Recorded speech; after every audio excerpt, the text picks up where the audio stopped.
Hello, hello, hello, everyone. My name is Jill Osborne. I am the president and founder of the Interstitial Cystitis Network. It is Sunday, September 1st, and yes, it is in the middle of Labor Day. However, I am going to try to do a support group meeting if people come. We'll see. We'll see. So many things to talk about today. Most importantly, we are kicking off IC Awareness Month. Hello, Donna. Donna, did you get my email? Did you see it? I hope you saw what I did yesterday, all day yesterday. Hello, Melissa. Hi, Sherry. Woohoo!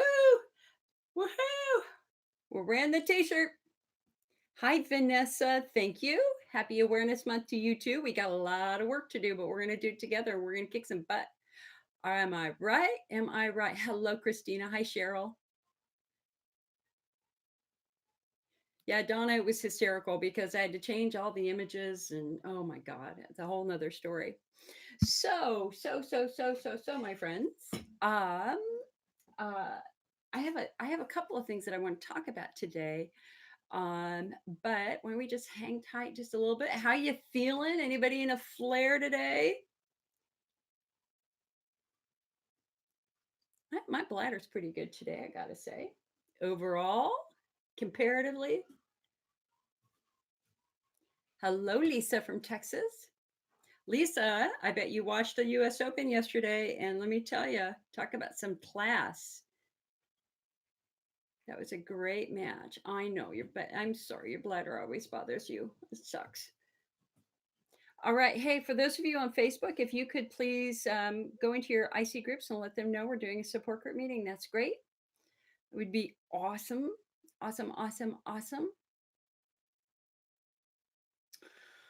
Oh, it's a hot day here in California, like super, super, super, super, super hot. So don't be surprised if I have to get up and take my clothes off. Not on camera, hopefully. Hi, Kay. How are you, hun? All right. All right. All right. All right. All right. Well, you can. Cheryl says, I want one of those shirts. And Carol, you can get one of these shirts right now. I just posted the link last night on the IC Awareness Facebook page, on the IC Network Facebook page, on our website. This is what Donna Townsend and I have been working on now for the last couple of weeks. And when I say I can't even say that because she's done a massive amount of work. She created a whole bunch of demos so that we could try them out, see what they look like. This is one of her demos. It's nice, very, very nice. All right, so let's talk about IC Awareness Month for a moment. So every September, IC patients around the world gather together to work on IC. Now, why do we do it? Because nobody else is going to do it for us, right? Nobody else is going to do it for us. We got to do it. And, back in the old days when we had big pharma paying for stuff, yeah, we had IC awareness activities, but you know what? They were usually to promote support group I mean, they were usually used to promote medicine. So let me give you a little bit of history here. So the original IC Awareness Day was in November, and that was created by the original ICA that was actually founded here in San Diego by three patients of Lowell Parsons.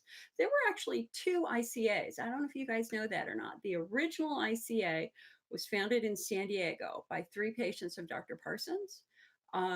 And then the second ICA, founded by Vicki Ratner, came along around a year later and was in New York.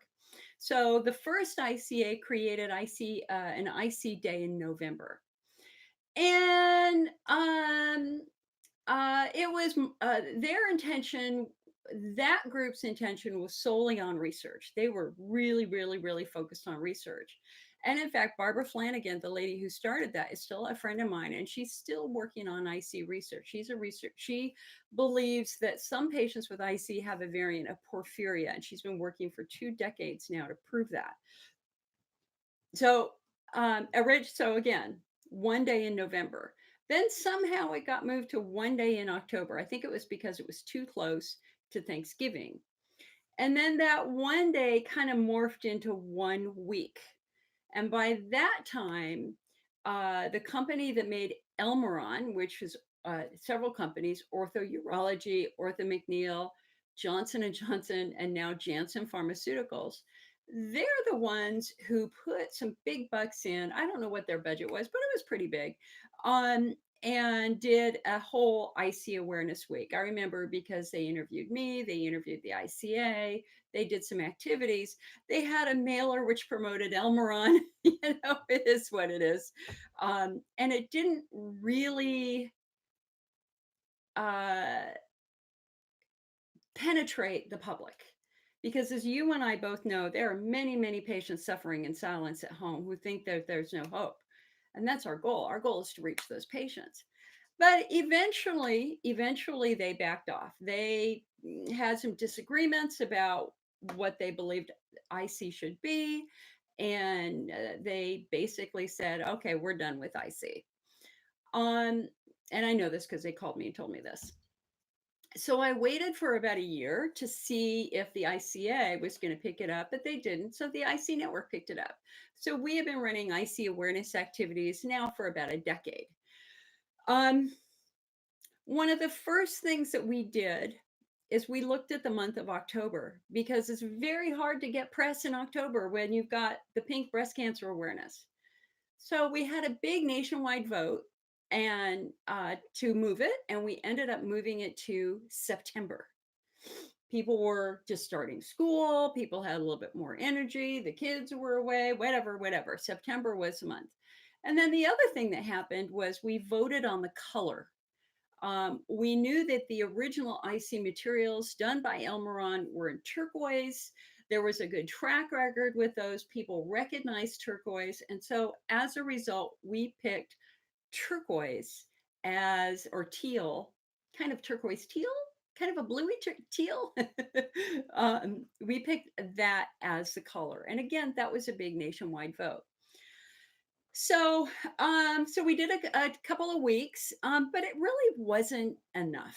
And so I made the executive decision to move it to an IC awareness month about 8 years ago. Why? Because we knew with social networking, we could do news stories every day of the week. We could do stories or daily facts that you could share to other people throughout your social networking. And it gave us more time. It's more work, but it was more time. And it has been incredibly successful. So we have gotten a lot of proclamations from congressmen and senators.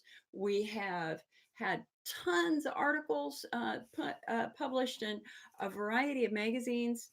But I look at IC Awareness Month very differently. IC Awareness Month is not an opportunity for me to promote me, myself, or the IC network.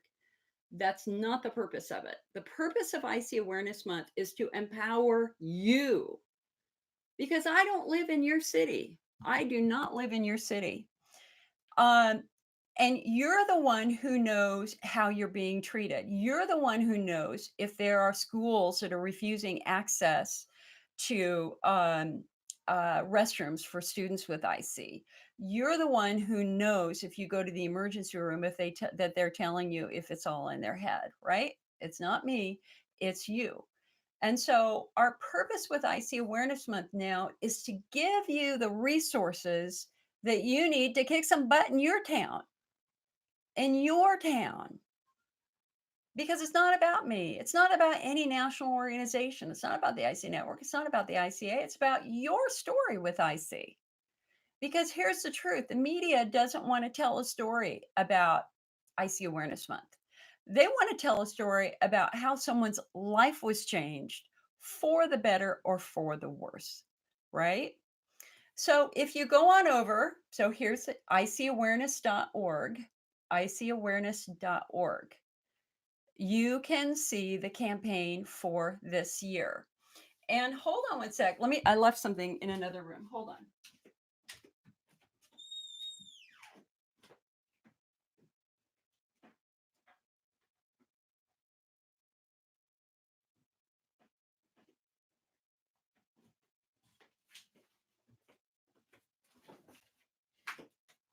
So every year, we also have to come up with a theme.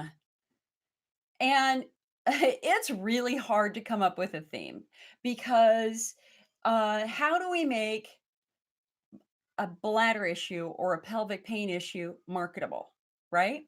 So we've done, gosh, what have we done? We've done patients refused access to the restroom at work. We've done, last year we did suicide awareness. The year before that, we did uh, the opiate crisis, and I see patients being refused access to pain care. So it's all about trying to have something that is fairly newsworthy that you might be able to tell your story about. This year, we're taking a little bit of a happier tone um, because ultimately, in the end, the most important gift we give each other is support and companionship.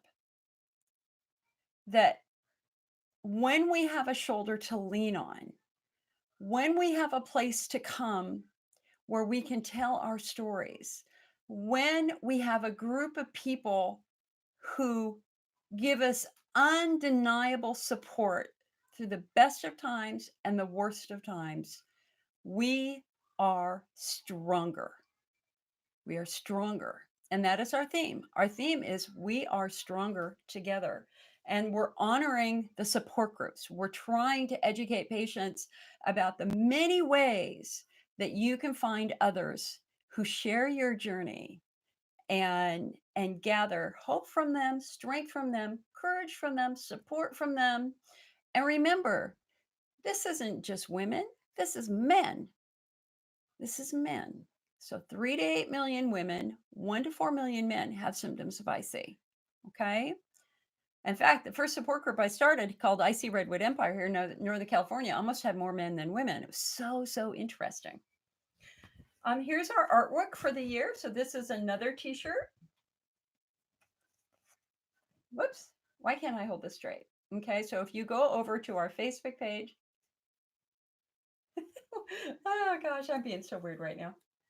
I only got about 5 hours sleep last night. Let's see if I hold it up this way. There you go. Here's our artwork for the year. And you can have, we have t-shirts, we have mugs, we have water bottles. If you go on over to the website, you can just click on bling and you can go see what we've got. We have got awareness ribbons that you can put on your car. And I'm telling you now, that is how I find my white SUV in a sea of white SUVs at the supermarket. Is I've got awareness. I've got 2 awareness ribbons on it on either side. Let me see if I've got one in my shop here. Let's see.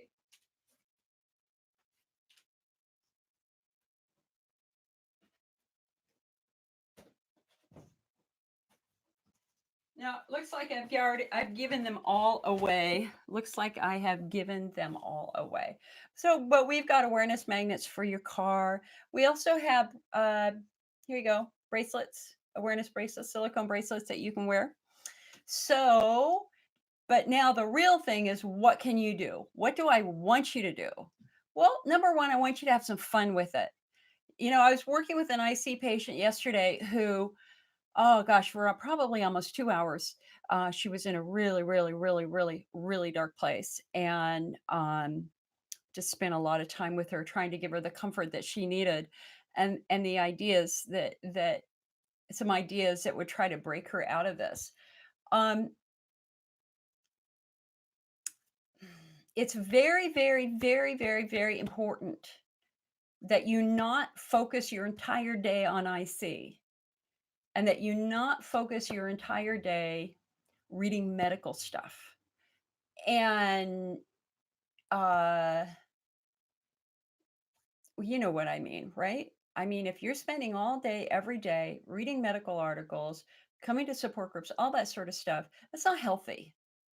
So one of the things that we do with IC Awareness Month is a poster contest. Because you know what, we got some amazing artists. And here's the deal.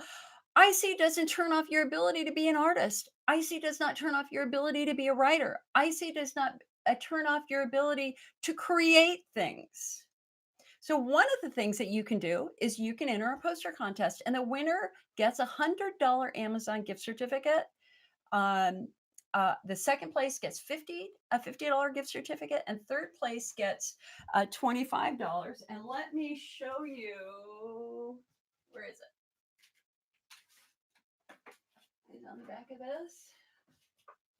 Okay, here's an example of a poster that somebody created from 2 years ago, right? But our theme this year is We Are Stronger Together. So I want you to do posters about friendship. I want you to do posters about people standing tall together, people speaking out, people being bold. Be bold, my friends, and mighty forces shall come to thy aid. You can share our stuff on Facebook. We've got all the graphics ready on our website. You can change your profile picture to an IC awareness picture or a ribbon. You can change your header image if you want to. If you don't, that's fine. And we've got all the images from all the past years, so you don't have to pick this year. You can pick any year you want. Again, you can get that over on icawareness.org. I hope that you will tweet about IC and tweet to me, IC and Jill, and I will share it with my people too. What is your life with IC like? IC strong. Here's one of the things I want you to treat. IC strong. Talk about your victories. Talk about your challenges, but send tweets every single day that talk about IC and talk about a good thing with IC, or maybe a great person that you met, or a great support group leader who's given time for you when you really needed it, or a family member who stepped in and helped you go to the doctor, something, anything. Share what your life with IC is like. You can share your story. We collect stories all day, all month, and then we publish them. And so if you want to share your story about IC and what you've gone through, both good and bad, you can absolutely do that. One of the most important things that we do is we take a vote, we take nominations for Doctor of the Year and Nurse of the Year and Physical Therapist of the Year. Why? Why? Because they deserve recognition too. Seriously, y'all know what it's like to be with a doctor who could give a you know what about IC and who has the audacity to tell you it's all in your head. We've all been to doctors like that. Don't you think we should honor those doctors that are really good? The doctors who come in and give you a hug, the doctors who acknowledge that you're in pain, the doctors who make an effort to learn about IC, the nurses who are with you every time you have a flare. How many nurses in clinics are our lifelines? They're lifelines. If you're in a flare, you call the nurse, and the nurse can do whatever she needs to do to help you. So we want to honor those nurses, and we want to honor those physical therapists who are kicking butt and really helping us deal with our weird, funky pelvic floor issues. Like mine, my physical therapist, her name is Pam. She's in Santa Rosa Kaiser. And she has been my physical therapist now for about 5 years. And she's wonderful, absolutely wonderful. So she deserves a nomination. So please come on over to the IC Awareness website and get the you can download the press release. You can download the posters. For goodness sake, anybody who gets the IC Optimist magazine, the back cover of your magazine, your latest magazine, is a poster you can cut off and post somewhere. Right? But you can print out our posters. And in fact, we have 2 new posters for this year. Where are they? Ooh. And I've got such an interesting picture to show you when we get done with this. All right. So let's see. Where are my posters for this year? Got some great posters for this year.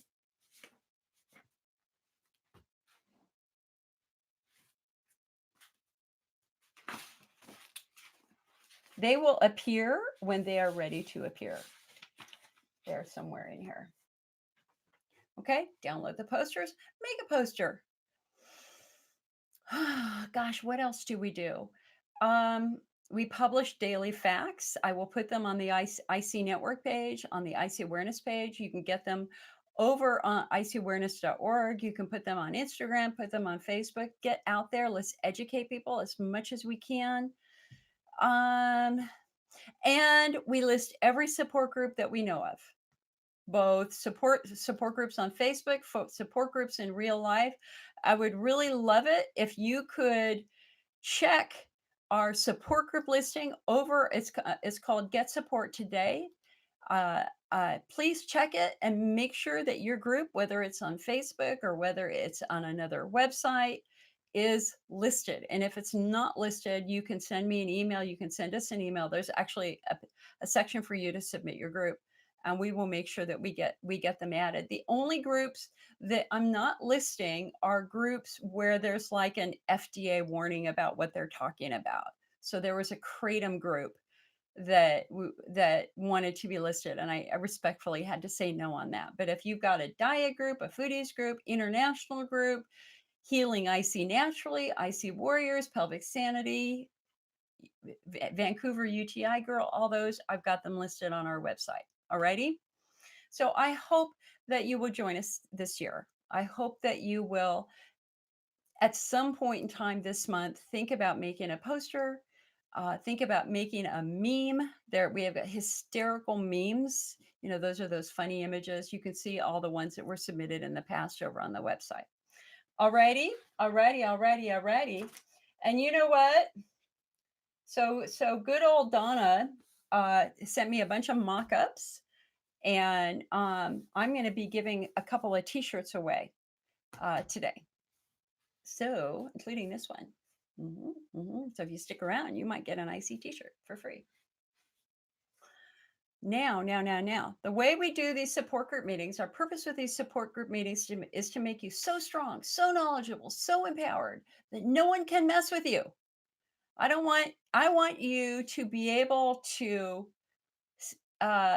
stand tall, full face on anybody who tells you that IC's in your head. I want you to be able to defeat that argument with facts and knowledge and information. Information is power, my friends. Nobody could ever tell me IC's all in my head. I can slam them down with research. My goal is to give you that same information so that you can do the same thing. The way we do these support group meetings is we usually have a 30-minute educational part first, and then I'll take 2 hours of questions, and then we'll do a giveaway at the end if y'all stick around.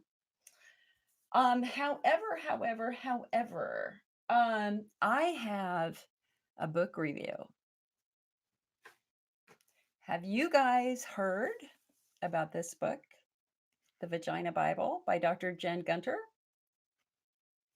This is amazing. Dr. Jen Gunter is a force on Twitter. She is a pelvic pain specialist affiliated with Kaiser Permanente here in Northern California. If you follow her on Twitter, and I encourage you to do it, just search for Jen Gunter, Gunter. Know that she's incredibly bold. She's incredibly aggressive. She is a role model to me because she is a woman who stands up for other women. She's somebody who stands up for the truth. She's somebody who stands up for facts. And she writes New York Times editorials, health editorials. You may have read her in the New York Times.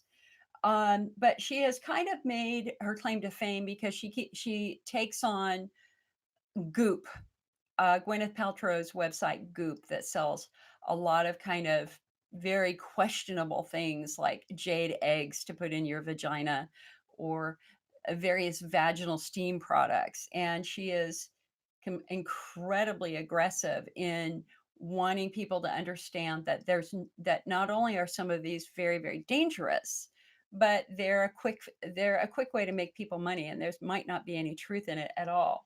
So anyway, I got this yesterday, and I was up till almost 3 a.m. last night reading it. I almost read the whole book. I learned so much reading this book. And I've got 3 college degrees, right? And yet she's incredibly insightful. So I just wanted to read to you her intro. She says, I have a vagenda, not agenda, a vagenda, for every woman to be empowered with accurate information about the vagina and the vulva. One of the core tenets of medicine is informed consent. We doctors provide information about risks and benefits, and then armed with that information, our patients make choices that work for their bodies. This only works when the information is accurate and unbiased. Finding this kind of data can be challenging as we have quickly passed through the age of information and seem to be stalled in the age of misinformation. Snake oil and the lure of a quick fix have been around for a long time. And so false, fantastical medical claims are nothing new. However, sorting myth from medicine is getting harder and harder. In addition to social media feeds that constantly display medical messaging of variable quality, there are demands of a headline driven news cycle that constantly requires new contents, even when it doesn't exist. With women's bodies, there are even more forces of misdirection at work. Pseudoscience and those who peddle it are invested in misinformation, but so is the patriarchy. Obsessions with reproductive tract purity and cleansing date back to a time when a woman's worth was measured by her virginity and how many children she might bear. A vagina and uterus were currency.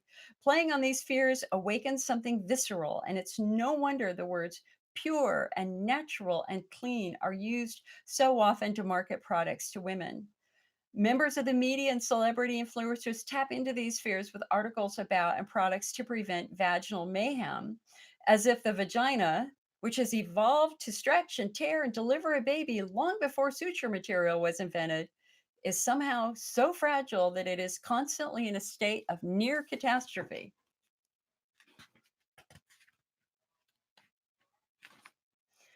Why the Vagina Bible instead of the Vagina and Vulva Bible? Because that is how we collectively talk about the lower reproductive tract. Medically, the vagina is only the inside, but the language evolves and words take on new meaning. Okay, yeah. Okay.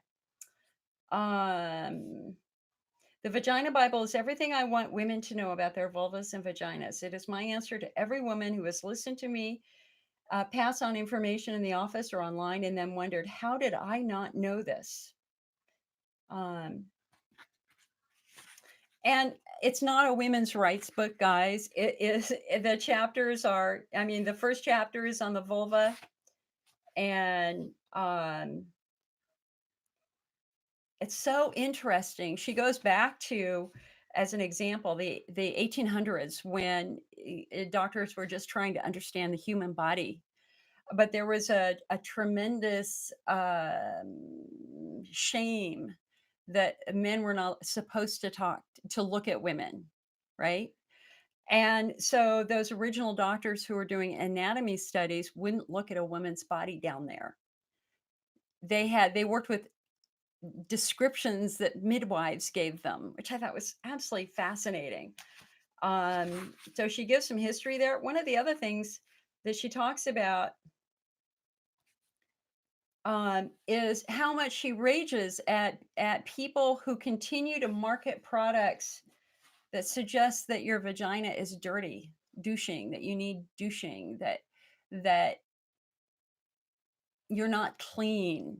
And one of the things that she points out is that your vaginal wall sloughs off, the surface cells slough off every 4 hours, every single 4 hours.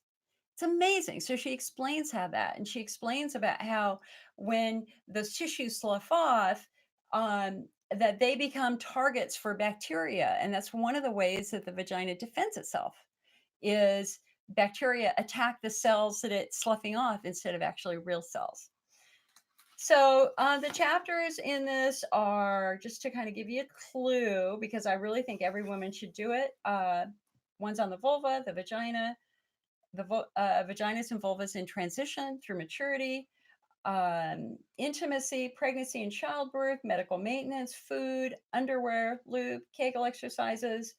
One of vulvar cleansing, as an example, she says that once you're menopausal, you really should not be using a soap of any kind, even Dove or Basis, that you should be using a pH balanced cleanser instead. And she has recommendations on that. She talks about hair removal and what to do's and don't do's. She talks about toxic shock syndrome, cannabis, medicines, sexually transmitted diseases. She even has a very, very small section on IC. I'm not going to help. It's just a small section on IC. And what to do if you've got symptoms, if you've got pain with intimacy, if you've got vaginitis, itching, an odor, bleeding, all that sort of stuff. She explains it all. So my friends, honestly, I recommend this. I think we're going to try to sell it in the IC Network shop. I want to try to give it away when I get more copies as gifts in our live chats. I think this is an awesome book. All right.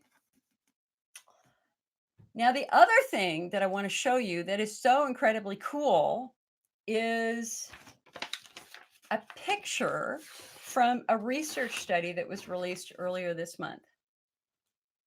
This is so freaking cool. Okay, this is a bladder wall. And if you look in this corner, this is what the bladder wall is supposed to look like. When you look at the bladder wall under an electron microscope, it looks like a beehive. Hexagonal cells, you can see them right here. See, look, there's a perfect hexagonal cell. So these are the largest single cells in the human body. And one of the things that makes the bladder so amazing is it has very tight junctions, so nothing can get through them. It's fascinating, right? So this is what a healthy bladder tissue looks like. Now look at this. Look at these little things. And look at this. This is cell missing. You know what these are? These are leukocytes. These are white blood cells attacking a bladder infection. So this cell right here is infected with bacteria. This cell is infected bacteria. You can see that there's a little that there's something here that they're fighting, here that they're fighting. Isn't that cool? We can finally see what it looks like, right? So, and that really, number one, it shows you the miracle of the way the human body works. That when there's damage, when there's something that is wrong, the body mobilizes white blood cells in the area to kill whatever it is. And remember that chemical injury is very unique to men. To men, this is actually a mouse bladder. Um, so if we go back 200 years, 300 years, 1,000 years, really the only thing that the human body had to fight was infection. And this is a perfect example of white blood cells getting in there and trying to kill that infected cell. Now look at this. Here's a cell that's missing. So they've already so either there's infection down below this in the next layer of cells, or the white blood cells have done their job. So the question now is, does this get repaired? Does this hole get repaired? And the answer is yes, it does. Healing is always happening. So underneath the cells of your bladder wall, there are cells, there are stem cells. So think of an extra large pizza and a little tiny pea. So the extra large pizza is a bladder urothelial cell, and there's a little tiny pea underneath it that is a stem cell. So when the urothelial cell is broken, this little tiny cell has 2 weeks to grow to a much bigger size and then change shape so that it can fit into this hole. And because again, it's supposed to look like this. Instead, it looks like this. Now, I attended a lecture by Dr. Anthony Schaefer, who's a very famous urologist in the nation, and he was specifically talking about how the bladder repairs itself. And he made two important points. He said it takes 2 weeks for that stem cell to become the large cell. But he also said that while that stem cell is growing and adapting and filling in that spot, it is exquisitely vulnerable to acid. So every time you drink a soda, you kill the next generation of stem cells. And that is why the people who drink 1 cup of coffee a day or 1 soda a day are often in the worst shape, because they're not understanding the mechanics of healing and injury. Our goal here is to create an environment that will support bladder repair and healing. But if you eat a lot of acid, or you're drinking soda or coffee or artificial sugar every day, literally every time you do that, you set yourself back 2 weeks worth of healing. 2 weeks worth of healing. Isn't that interesting? So, I mean, a lot of you kind of, people want treatments to work overnight and people want to feel better overnight. And you have to understand that physically that's impossible because it takes 2 weeks for something to heal, right? You have to have a good sense of patience. Um,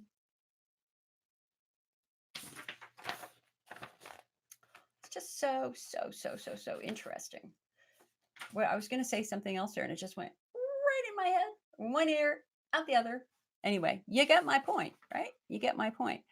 So I think it's very, very important for those of you who've got IC subtype 1, IC subtype 2, Hunner's lesions, bladder wall driven. You know, I don't want you to think of this as a disease process. I want you to think of this instead as injury or trauma.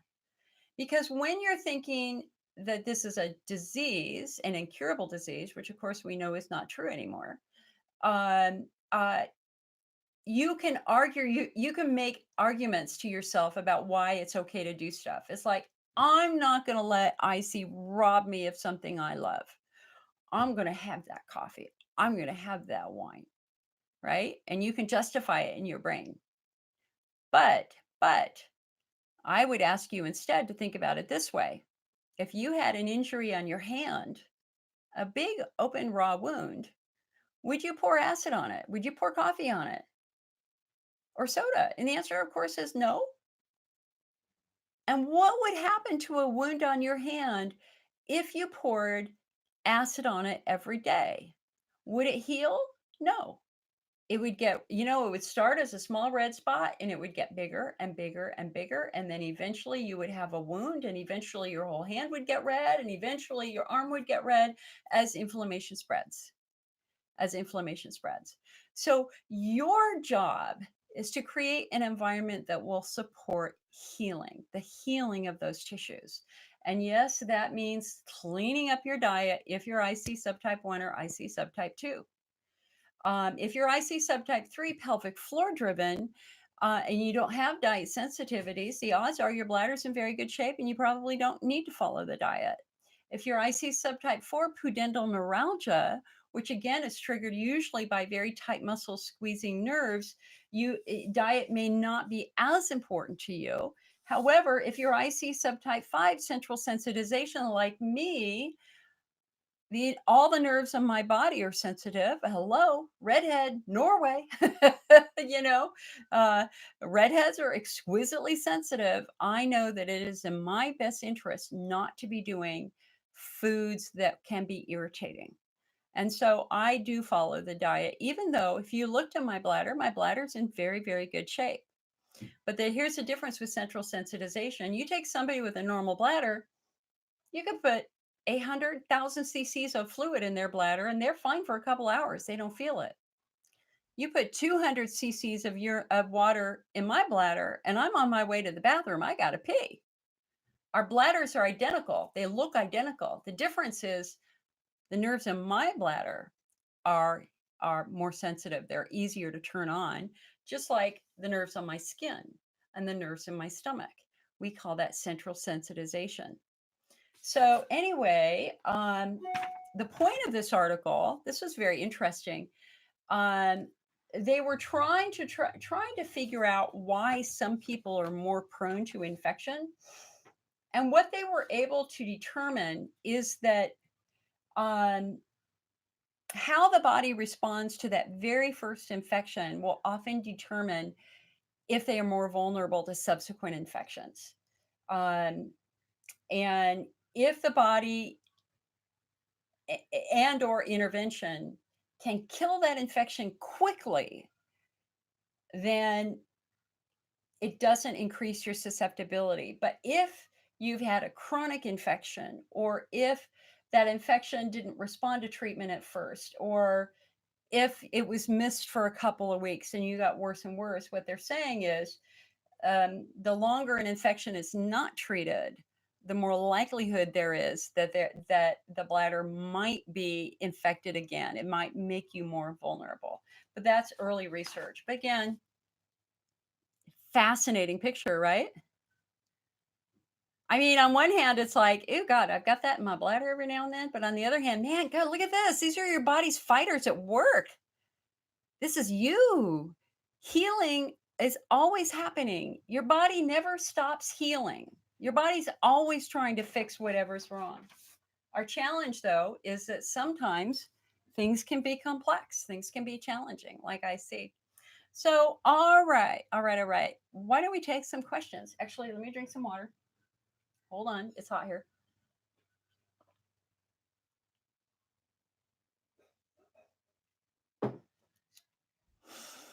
I hope that that made sense. All right, can you guys hear me? How's the sound? Is everybody okay? God, that would be really, really bad if the sound has been bad. Hello, Sarah from South Africa. Nice to see you. Hey, let me check something here real quick.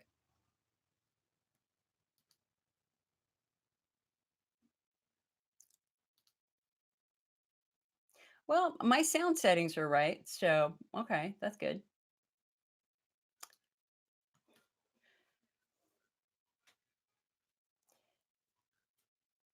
All right, Cheryl says, Jill, I got to go to the grocery store, but we'll watch your video later. All right, do what you got to do. Sue says, I sound far away. Am I still far away? Testing 1, 2, 3.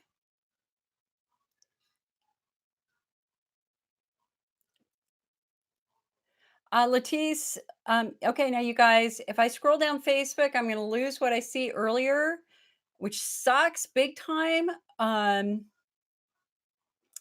So if I miss your question, please ask it again. Latisse says, please tell us about the refrigeration requirements for Bladder Builder. So Latisse, the cool thing about both Bladder Rest and Bladder Builder is that they don't use olive kernel oil; they use avocado oil, so that they're much more heat stable than say Cysto Protect. The reason why Bladder Builder they want it refrigerated is because it does have some probiotics. Yeah, so she was saying that when the order came, it was hot, and her ice pack was melted.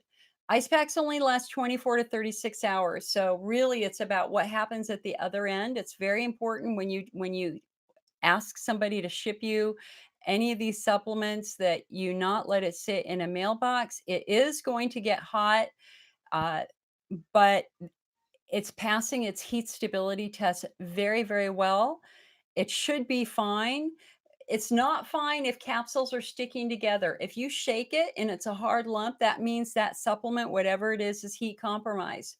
But if you get it and you can hear individual capsules, then you should be fine.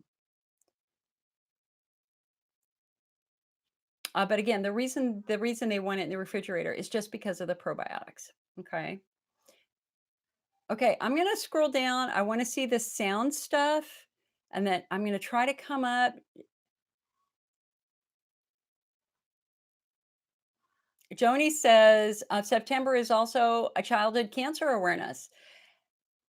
We gotta listen. We're gonna do, and it's also uh, like chronic pain month. So we're gonna all do it together, my friends. We are stronger together.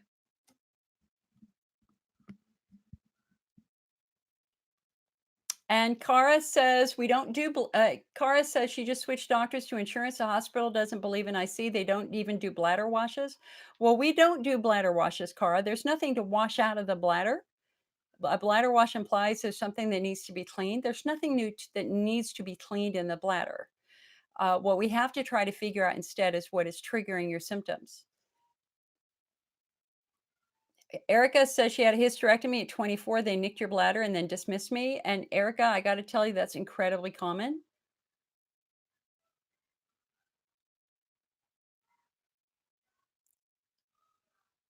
Michelle, hold on, Michelle. Michelle's having a terrible flare. I want you to ask that question again. I got to scroll down. I'm sorry.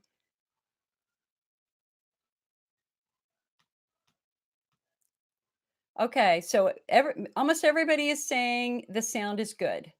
Okay, good. Woo! And YouTube, the sound is good for you guys? So guys, when I'm looking up, I'm looking at Facebook. When I'm looking down, I'm looking at YouTube. Sue says, should Peora be refrigerated? A cool room's fine. You can keep it in the fridge if you want. All right, good. I'm glad the sound is good.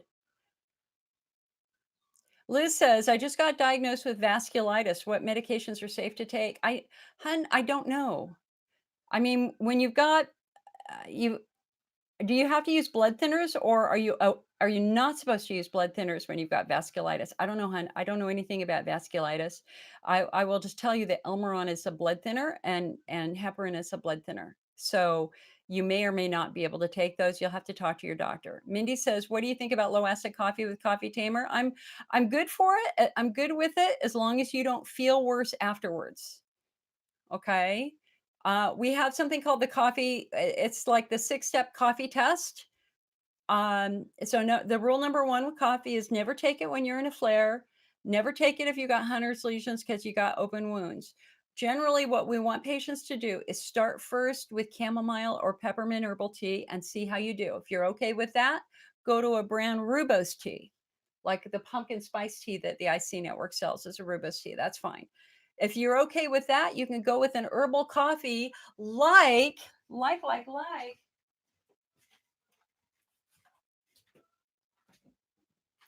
this Dandy Blend. Dandy Blend. We just did a try. We opened the box during our last meeting. This is an awesome, awesome herbal coffee. We don't have it on the IC Network. If you want, I can actually demo it for you. Okay. Here, hold on. Let me just go put some water in a microwave and I'll go through questions, but we'll demo that. Okay, so hold on.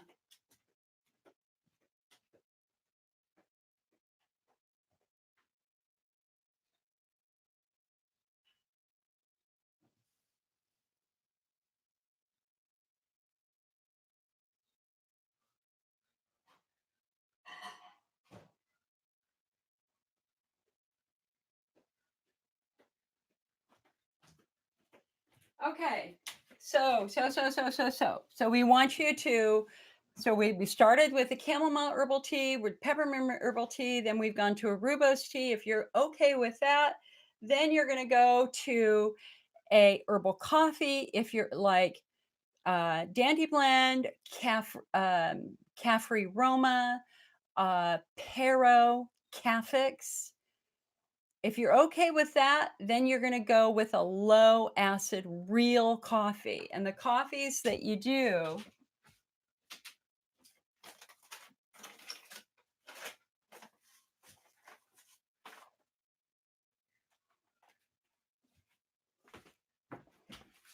so these are the coffees that I recommend that you try because so we've got Tyler's coffee, and this he markets it as the world's first acid-free coffee. That's not quite true because in some studies the pH has been like 6.2, neutral is pH 7, but it's still very, very low acid coffee. So Tyler's coffee comes in decaf, regular. We also have it in K cups.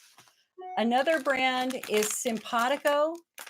This has been a favorite of IC Network customers for many, many years. Some of you probably have Pure Roast. That's a low acid coffee in your store. Kava makes an instant decaf coffee or an instant coffee that's low acid. But the all-time favorite low acid coffee is Bella Rosa. And the reason why is because this is such an interesting story. This company created, they had an engineer create a new air roaster for their coffee. And so he did something very different that no other company had done. And then they started selling it. And what happened is people who would normally get stomach aches from this coffee weren't getting stomach aches. So they kept calling the company and saying, I don't know why your coffee is like this, but I have no pain from this. And normally coffee gives me an upset stomach. So they had so many calls about that. They finally sent the coffee off to UC Davis, to a coffee expert. And what he found is that this coffee has the lowest level of chlorogenic acid in the industry. There's one acid in coffee that is the absolute worst acid. It's called chlorogenic acid. And for some reason, the roasting process that they use eliminates chlorogenic acid. like it's like 0.002, where the others are like 5 and 10. So a real low acid coffee is this. Now you need to know that low acid coffees are always going to be darker roasts, because the longer you roast it, the more acid comes out of it. But it's air roasting that's the most important. Now let me go get that water, and I'm going to show you this dandy blend. Hold on.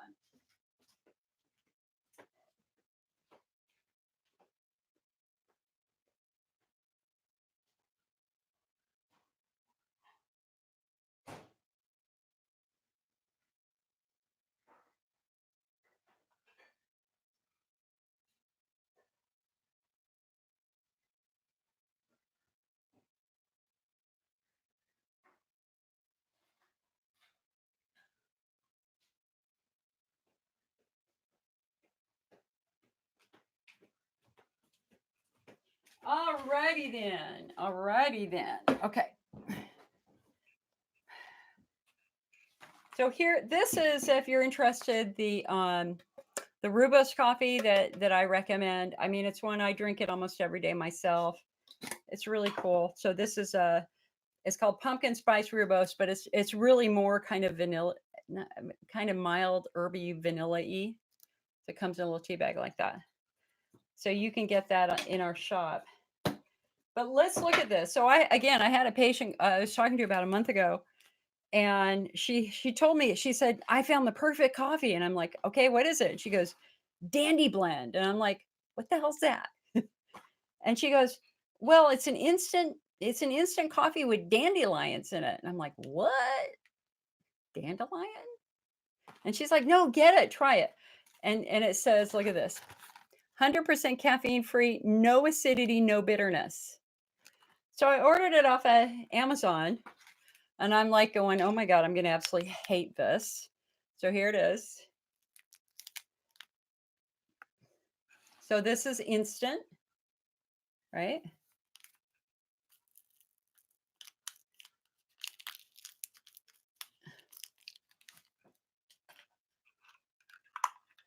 Okay, so number one, looks like coffee, right? Smells like coffee. It's crazy how good this stuff is. So look at how nice and thick it is.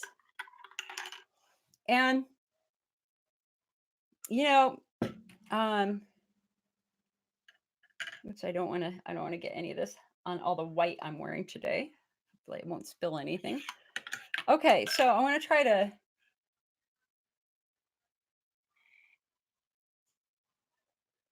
it's kind of nutty, buttery. It kind of has a nut, like a roasted, God,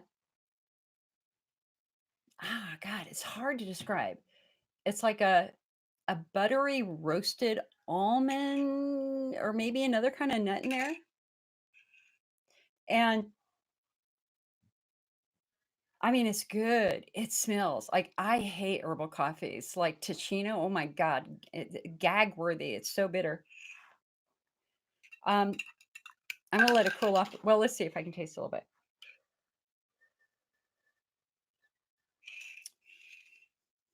bit. I'm telling you, people. I'm telling you, you gotta try this. We don't sell it. You can get it on Amazon. Dandy Blend. I think it's the best herbal coffee on the market, and I'm so glad that this patient told me about it. It's a little too hot for me to drink. I'll let it cool off, and then I'll drink it some more. Hello, Susan from Austin, Texas. Oh, hey, and listen, anybody in Florida, South Carolina, over on the coast, you guys, sending you big giant prayers with the hurricane coming in. I really, really, really hope you're safe. I hope that you're doing everything you can do to protect yourself and your family. If you've got to make a go bag, please make sure you bring your IC meds, bring your IC friendly foods, heating pads. Do whatever you can to get yourself safe, hon. We got to get through this hurricane. This is amazing. I think it's a level 5 hurricane now. Holy moly. Do you ever feel like we're just kind of like going from disaster to disaster right now? It's crazy. Very unsettling time. Karen says, every time I do a Kegel exercise, you flare. Okay, so Karen, Actually, to me, that's a good sign for one reason. It's a good sign because we know that your muscles are triggering your pain. But you're not supposed to be doing a Kegel exercise when your muscles are tight. You're not supposed to be doing Kegels. You're supposed to be doing something called quick flicks. And in fact, the Vagina Bible talks about that. It talks about pelvic floor physical therapy. We also have some other wonderful books that do this. But if you do a Kegel and it hurts, it means your muscles are already tight. So we don't want to tighten muscles that are too tight, right? Crystal says, I've been told to only drink water or milk because if I see I cannot have dairy. Has anyone found anything they can add to their water that does not send them into a flare up? Honey, cucumber. Over on the IC Diet Project website, icdietproject.com, we have a lot of recipes for drinks. Also in the IC Chef Cookbook, we have a lot of recipes for drinks. Crystal, I don't do milk either. I do coconut milk. So when I do something dairy-ish, I will do coconut milk or mocha mix, which is a popular out here in California. But I would throw in some mint leaves. I would throw in a couple of slices of coconut. I would throw in maybe some blackberries. You could even do a little bit of lemon peel, not lemon juice, lemon peel. Lemon peel has very little acid in it compared to lemon juice. Um, you could try the LaCroix sparkling water, see how you do with that. I do their berry water and just their plain sparkling water. You might really find the IC Chef Cookbook helpful for you, though, in terms of drinks. But go over to icdietproject.com, and there are a lot of things, a lot of recipes over there.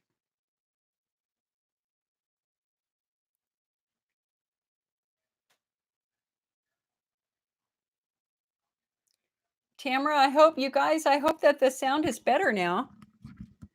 I hope the sound's better. Getting this microphone, the microphone kind of falls down. Stay. It needs to stay. Stay. It came with one of the screws missing and I had to improvise. All right. Okay, so for those of you on Facebook, I know some of you I mentioned earlier, please ask your question again because it now will not let me scroll up. Let's go down to YouTube here for a moment. Lisa says, what is the authority for healing is always happening? Is that a scientifically proven fact? Specifically about the bladder. Okay, so Lisa, if you fell and skinned your knee, you would have a scab on it within hours. That is healing. Every tissue in the human body, every tissue in the body is wired to try to repair that damage. That is a biological imperative. So if a urothelial cell is damaged, that triggers the stem cell to grow and adapt and change and fill in that spot. That is an undeniable fact of anatomy in the bladder. Healing does not turn off. The only time healing turns off is when we pass away. Can other things besides diet impair healing, like overexertion, intimacy, stress, high periods of stress? And she, in fact, she was talking about in this last night, but I don't remember specifically what she was saying. But I wish I could remember what the biochemical mechanism that she talked about was for that. I don't remember what it was, but it's in this book.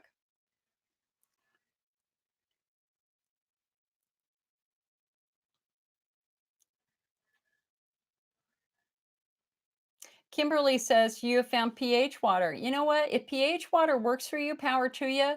But here's the problem. You can go too far with pH water.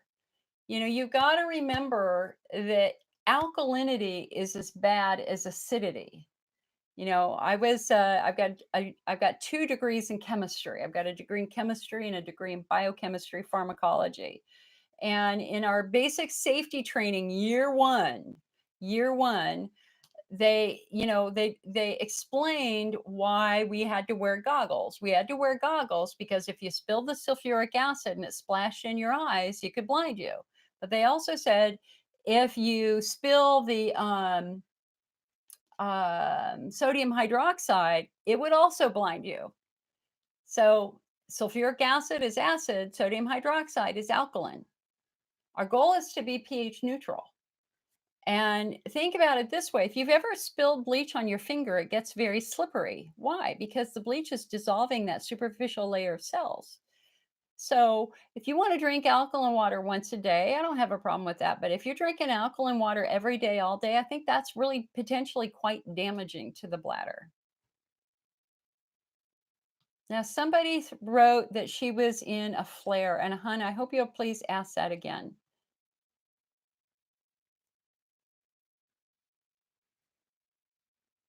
Sherry says she read a post where she's talking to somebody who read a post about a pain pump. I'm thinking of flying up to Beaumont Women's Hospital for care for treatment by Dr. Ken Peters. You live in Georgia and you're in horrible pain.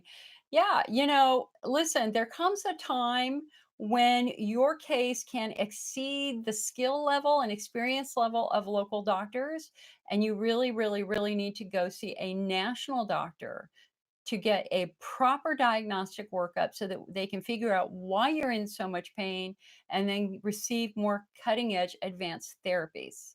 And so I would encourage you to go see somebody like Ken Peters at Beaumont or Robert Evans at Wake Forest or Robert Moldwin up at Long Island University, or Robert Eckenberg in Bethlehem, Pennsylvania, who's the national pelvic pain specialist.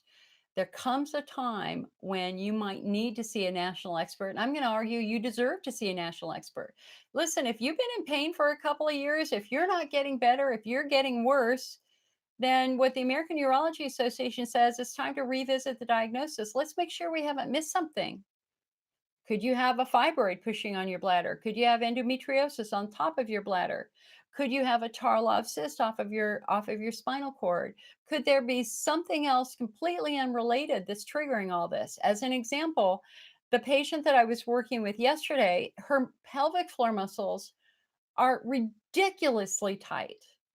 They're constantly tight. And I was explaining to her, I said, normally when muscles are that tight, we want to look at bony structures. Is there something off with the bones that are triggering that muscle tension? As an example, SI dysfunction. So I have SI dysfunction on my left side. My SI joint is way too flexible. So my left side piriformis muscles are working like you know what to try to keep that joint stable. And as a consequence, the piriformis is too tight and it's this whole ripple effect.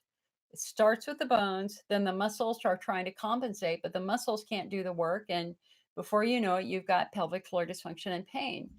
So we have this long discussion. And then finally, as we're finishing up this discussion, she goes, well, I do have one leg that's longer than the other. And it's like, there you go. There you go. That's one of the things that a pelvic floor physical therapist should do at the very first appointment is measure your legs. Because if you have one leg longer than the other, then your hips are like this. And so muscles are going to be tweaked. I mean, number one, your hips are not going to be moving together. You're going to be like this, like they're like this, right? Then you've got muscles that should be going this way that are going downwards. And so it's just not normal. So one of the things that they will do is they want to try to get your hips level, and they might in fact want to put a little tiny lift in your shoe to make that happen. And of course, then the consequence is that you've got one leg longer that's been going on for 20 years or 30 years or 40 years. It's not going to be a quick fix because your muscles have now maladapted. So it's going to take time for things to calm down a bit, and for muscles to get used to the correct position, and for the tight muscles to be relaxed and the weak muscles to be strengthened. It's a journey. It's a journey. Nancy says, what are my thoughts on hydroxyzine? You can't sleep. Will that help? Yeah, hydroxyzine is a step 2 treatment option in the IC treatment protocol. It's an antihistamine. that is known for kind of calming and soothing histamines in the bladder, histamine-induced irritation in the bladder. But it has two very nice beneficial side effects. Number one, it can help you sleep, and number two, um, uh, what's the second one? See, you can tell I got 5 hours sleep last night. Um, oh, it has a mild anti-anxiety effect. It has a mild anti-anxiety effect. So I took hydroxyzine literally for almost 8 or 9 years when my IC started. And the only reason that I stopped it is because it started giving me nightmares. And that's the other thing that hydroxyzine can do is it intensifies your dreams. You have very, very vivid dreams. So if you're having a good dream or a sex dream, it becomes the best sex of your life. Oh my God, dream. And if you're having a nightmare, it becomes a terrible night terror. And so, Nancy, you just have to understand that if you start getting nightmares, that that could be because of the hydroxyzine. But again, I was able to take it for several years before that happened. But for other people, that might happen after a couple months. But it's certainly worth trying. Talk to your doctor about it, do your research. You can learn about it on our website. There are two forms of hydroxyzine hydrochloride, also known as Atarax, versus hydroxyzine pamoate, also known as Vistaril.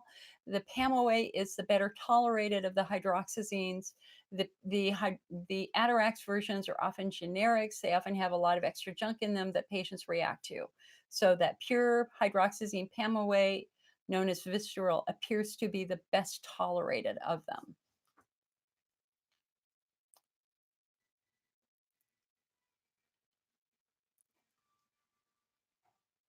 Maureen says, I've been in a lot of bladder pain. Do they give you anything for the pain? My urologist says no. Would a pain management doctor help me?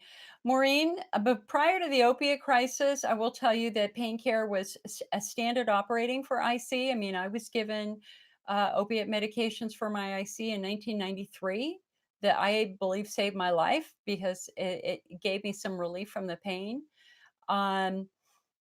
Today, we look at it a little bit differently. Number one, it's always in your best interest to try to figure out what is triggering the pain first. Is it coming from tight pelvic floor muscles? Is it coming from an injury of some type? Is it coming from Hunner's lesions? And depending upon what's triggering that pain, we always want to focus on trying to fix that. So if your pain is coming from very, very tight muscles, then we want to make sure that you're doing physical therapy and maybe using a muscle relaxant, which can take a lot of that, reduce a lot of that pain. If you've got Hunner's lesions, especially untreated Hunner's lesions, Hunner's lesions are notorious for causing really, really bad pain. But here's the thing, when you treat them correctly, the pain usually goes away. 85% of patients who have Hunner's lesions treated, their pain reduces dramatically. And it's always sad when a patient calls me crying in pain, and I ask her, well, what did they see when they looked in your bladder? She goes, Hunner's lesions, and I say, did they treat it? And she goes, no. Well, that's the problem. Is when you have a hydrodistension, you're not only allowing your doctor to look in your bladder, but that is our first opportunity to intervene. It's a real tragedy if a doctor does a hydrodistension, sees lesions, and does nothing about it, because that means you're going to have it again. And so before you have a hydrodistension, you always have to have a discussion with your doctor about, okay, if you see lesions, what are you going to do about it? And if he says nothing, you're going to say, I'm sorry, I need you to be more proactive than that. If you see Hunner's lesions, I want you to treat them. And if he says, I don't have the equipment to do that, you're going to say, okay, then I'm going to ask for a referral to another doctor who is capable of treating these. And then ultimately, it with the tragedy of the opiate crisis, more and more doctors are simply unwilling to provide opiate medication. Patients are turning to alternatives first. Or if you've been kicked off of your pain meds, you don't have a choice. You've got to try alternatives. So we're going to look at CBD, trying some sort of CBD product.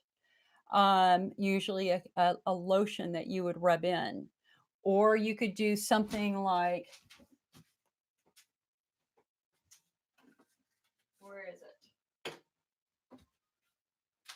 Where is it?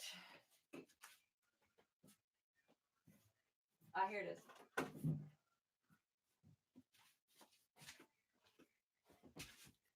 So here's a CBD product from hemp that Douglas Labs has made. This is a company that makes Sister Renew. This is something that you could try. Or you could try Piora. And this is the one that really is the most exciting because PEA stands for palmitoethanolamide. This has been used in Europe for, not this specific product, but PEA has been used in Europe for chronic pain for more than a decade. There are dozens and dozens of studies showing that PEA can reduce the pain of um, sciatica, rheumatoid arthritis, fibromyalgia, and in fact, last spring we had our first ICPEA study, which showed it was a combination of PEA and resveratrol done in Italy. That at 3 months, 87% of the patients using the product had a significant reduction in pain. At 6 months, every single patient using the product had a significant reduction in pain, and 25% were pain free. Now, this was a small study of about 25 or 26 patients, but it was very, very promising. Unfortunately, we could not get that European formula here in the United States. And so Natural Approach Nutrition, the supplement company that makes Bladder Builder, tried to replicate it. And that's what Piora is. So Piora is something that you could try that might help you with your pain. But ultimately, in the end, having a little bit of opiate medication that can give you a couple of hours of relief could be very, very beneficial.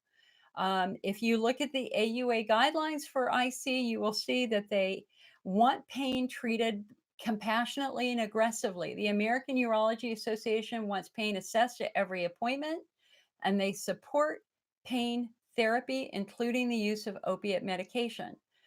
Urologists, though, tend to shy away from opiates, but sometimes a primary care doctor might give you a small prescription of something like Norco. But you have to learn how to use it. More is not necessarily better. Ideally, you're going to have something that has a score down the middle, a white pill with a score down the middle. If it has a score down the middle, it means you can cut it in half. You might even be able to cut it in quarters. So you want to talk with your doctor. If you have a doctor who's willing to give you something like Norco, ask him how to use it. Ask him if you could cut it in half, cut it in quarters, and start with a very, very small amount first. That's what I do. That's what I do. Is I once every 3 months, I will use a quarter of a Norco. And for me, it's really about hysterectomy pain. That I got injured during my hysterectomy two years ago. Oh, see, sorry. Okay, you can tell I got injured because I'm sitting on my chair, our chair cushion. I've got adhesions. Sometimes they just scream. And so I will use a little tiny bit of Norco. Nobody could ever accuse me of being a drug user using 1/4 of a pill every other month, right?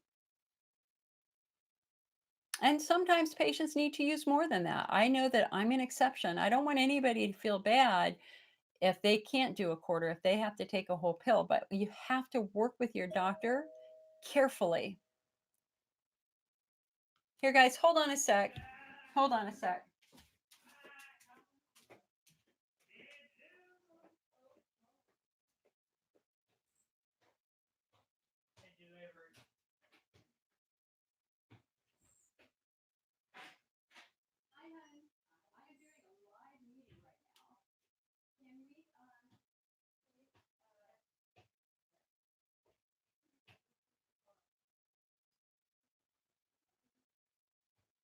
I hear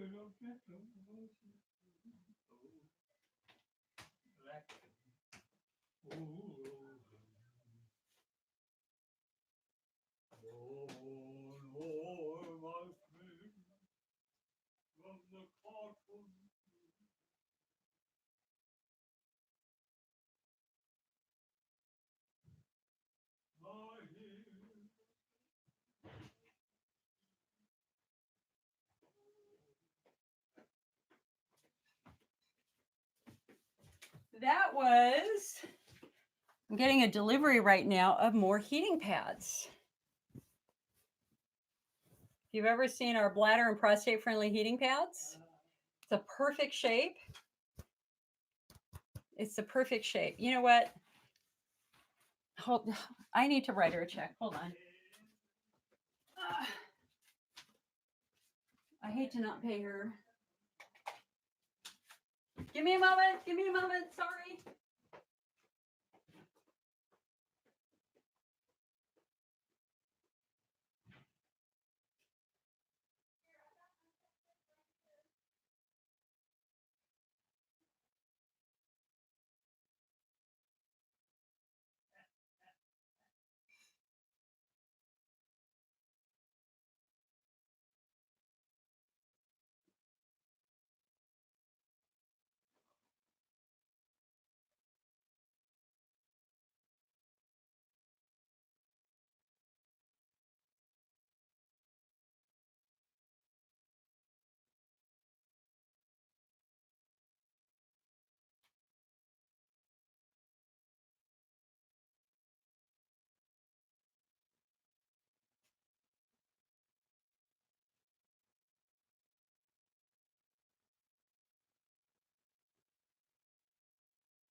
Demo this right now.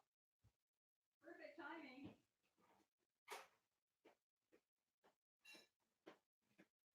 All right. Sorry about that, people. Sorry. But you know what? Life happens. You should see it. You should see us during a regular day. I run like a chicken with my head cut off. All right. So, like, here it is. These are the ones she's just delivering. And this is what I love about the IC community. You know what? Listen, if you work from home and you can make a product that is helpful to the IC patient community, you need to talk to me because there's a very good chance I will sell that product. I have been selling, Donna makes these here in the Sonoma Valley. I met her at a Christmas fair. We have been selling these for 8 or 9 years now. Perfect size for your neck because they were originally neck pillows. But look at this. Look at this. Perfect shape. Perfect shape for pelvic pain. So if your body craves heat, if you got tight muscles, you got to get one of these. They're a little bit more expensive. I think they're $29, but they're really heavy. So they're really heavy to ship. But like this one, I have had for well over 5 years, if not longer. In fact, this was the original one I got from her. This is probably 8 years old. Never broken, nothing. They're really, really good. So I don't know. We might give this one away today. I don't know. We'll see. All right. More questions. Ingrid says, I was recently diagnosed with IC since June, have been in horrible pain. I'm on Elmeron and it's not helping. What can I do?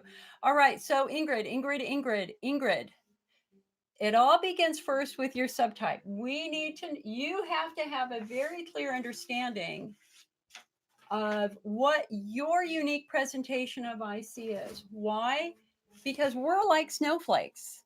Not every patient is the same. There is tremendous diversity in the IC patient population. So for some people, IC begins in childhood. For others, IC begins after menopause. For some people, IC begins after having a baby, while for others, IC begins after chemotherapy. Sorry, somebody was saying something. And so even though we might all be diagnosed with IC, that doesn't mean we have the same variant of IC. And so hold on one sec. I'm sorry.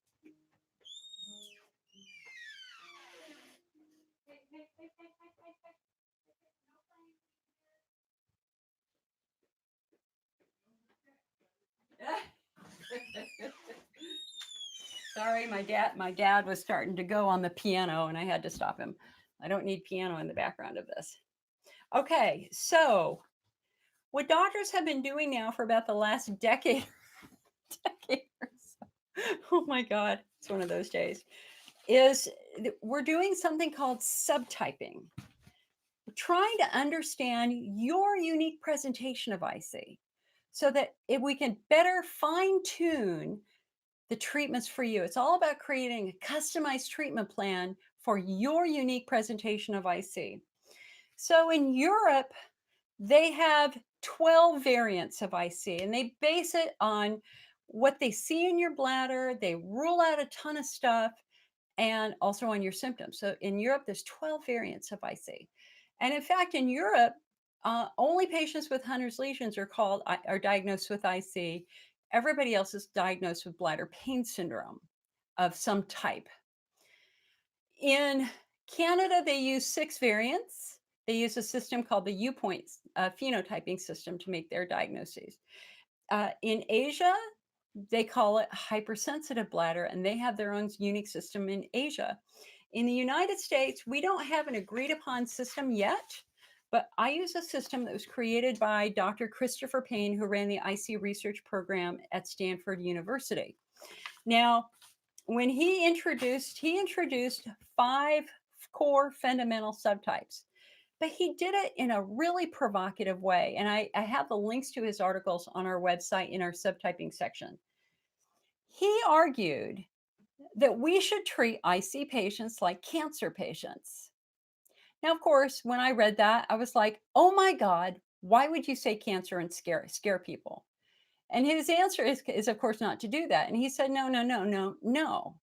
Think about it this way. When someone is diagnosed with cancer, they're given a very, very specific diagnosis. You have cancer of the left breast that is estrogen dependent, type 1, 2, 3, whatever.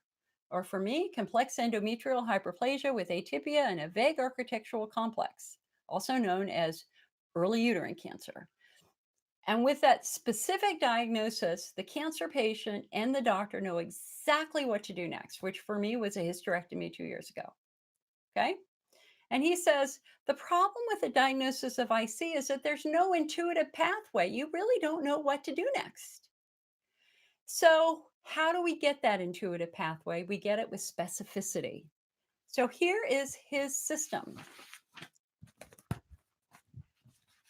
So, here's his name, Chris Payne, the 5 subtypes of IC. Subtype number 1, Hunner's lesions. So if anybody's looked in your bladder and seen Hunner's ulcers or Hunner's lesions, you are a unique group. You're unique.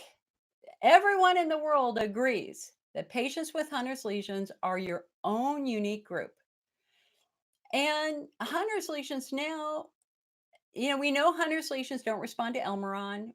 We know Hunner's lesions don't respond to DMSO or typical bladder installations. And we know that Hunner's lesion patients are often considered kind of the patients who struggle the most. But now we kind of know why, because now we have researchers in Europe who have discovered that patients with Hunner's lesions often have virus in their urine, and that Hunner's lesions may actually be a viral infection, which would explain why Elmeron wouldn't work, because Elmeron's a bladder coating, would do nothing for a viral infection, right? So there has been a movement to push Hunner's lesions off into their own unique disease group with their own unique research and their own unique support groups. I completely support that. That is kind of what they're doing in Europe. However, the authorities here in the United States do not agree with that, and they are keeping everybody in the same patient group, which I personally think is a little bit of a mistake. Okay, but that's that. Hunner's lesions respond to lesion-specific therapy. You're going to cauterize the lesion. You're going to laser the lesion. You're going to fulgurate the lesion, or you're going to inject the lesion with a steroid cream, a steroid like triamcinolone, or hyperbaric oxygen therapy, or Liris, Liris, the first treatment in history to heal Hunner's lesions in 2 weeks.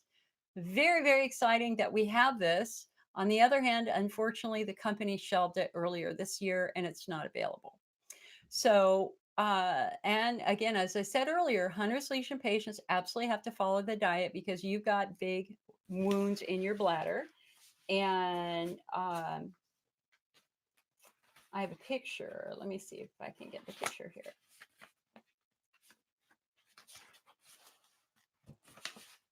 Bladder images. It's in my folder called Bladder Images, right? So these are Hunter's lesions. These are 16 different patients. They tend to have a center point with arms pointing right and left. Oh, that's the coffee. Okay, so this is what a lesion looks like.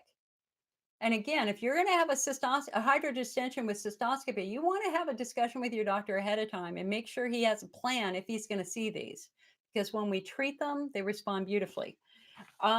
You will see on our website a great video in our Hunter's lesion area of what a Hunter's lesion looks like on video. Okay. IC subtype 2, bladder wall driven. So this is where we're going to focus on the health of the bladder wall, because the bladder, like any other part of the body, can be injured. And it's usually injured through some sort of chemical exposure. So a chemotherapy patient, well known to have what we call chemo-induced cystitis, because the chemicals of the chemo are damaging to the bladder. Ketamine users. Ketamine is the equivalent of an industrial solvent. It literally starts to dissolve the bladder wall. Ketamine cystitis would fall into this category. We know your bladder is triggering your symptoms if you've got pain as your bladder fills with urine that is relieved by urination. So the fuller you get, the worse you feel. And as soon as you pee, you feel better, even if it's just for 5 minutes. That is coming from your bladder wall. Okay. So we're going to look at chemical injury. We're going to look at estrogen atrophy, because hello, your bladder is like your mouth. It is a hollow organ covered with mucus. And that mucus plays a critical role in your bladder's ability to defend itself. And I have that picture.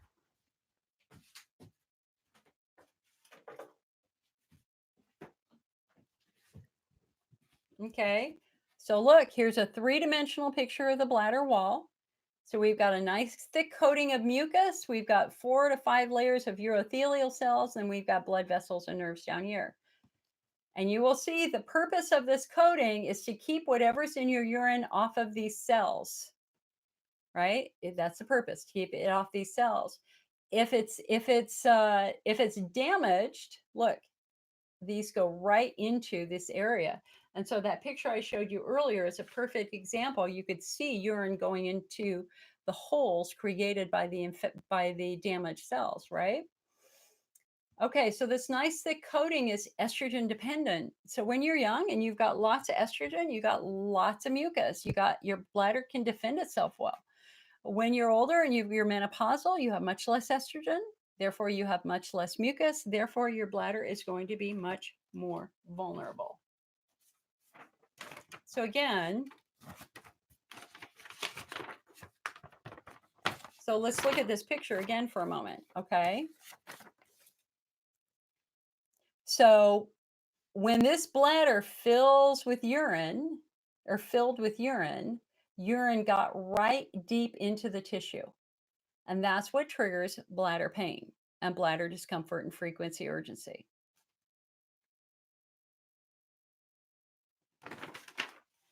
Okay, so for these patients, our therapeutic priority is going to be to calm and soothe the bladder wall.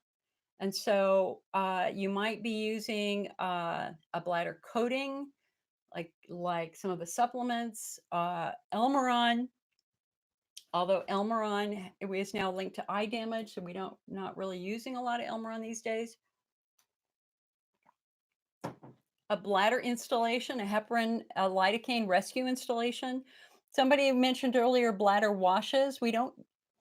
Bladder wash is the wrong term. We don't wash anything out of the bladder. It's about, so I don't want you to think you need to do a cleanse or anything like that. When you do an installation, it's delivering medication to the bladder and or coating to the bladder. All right. Subtype 3, sorry, my mouth is dry. I haven't been drinking enough water.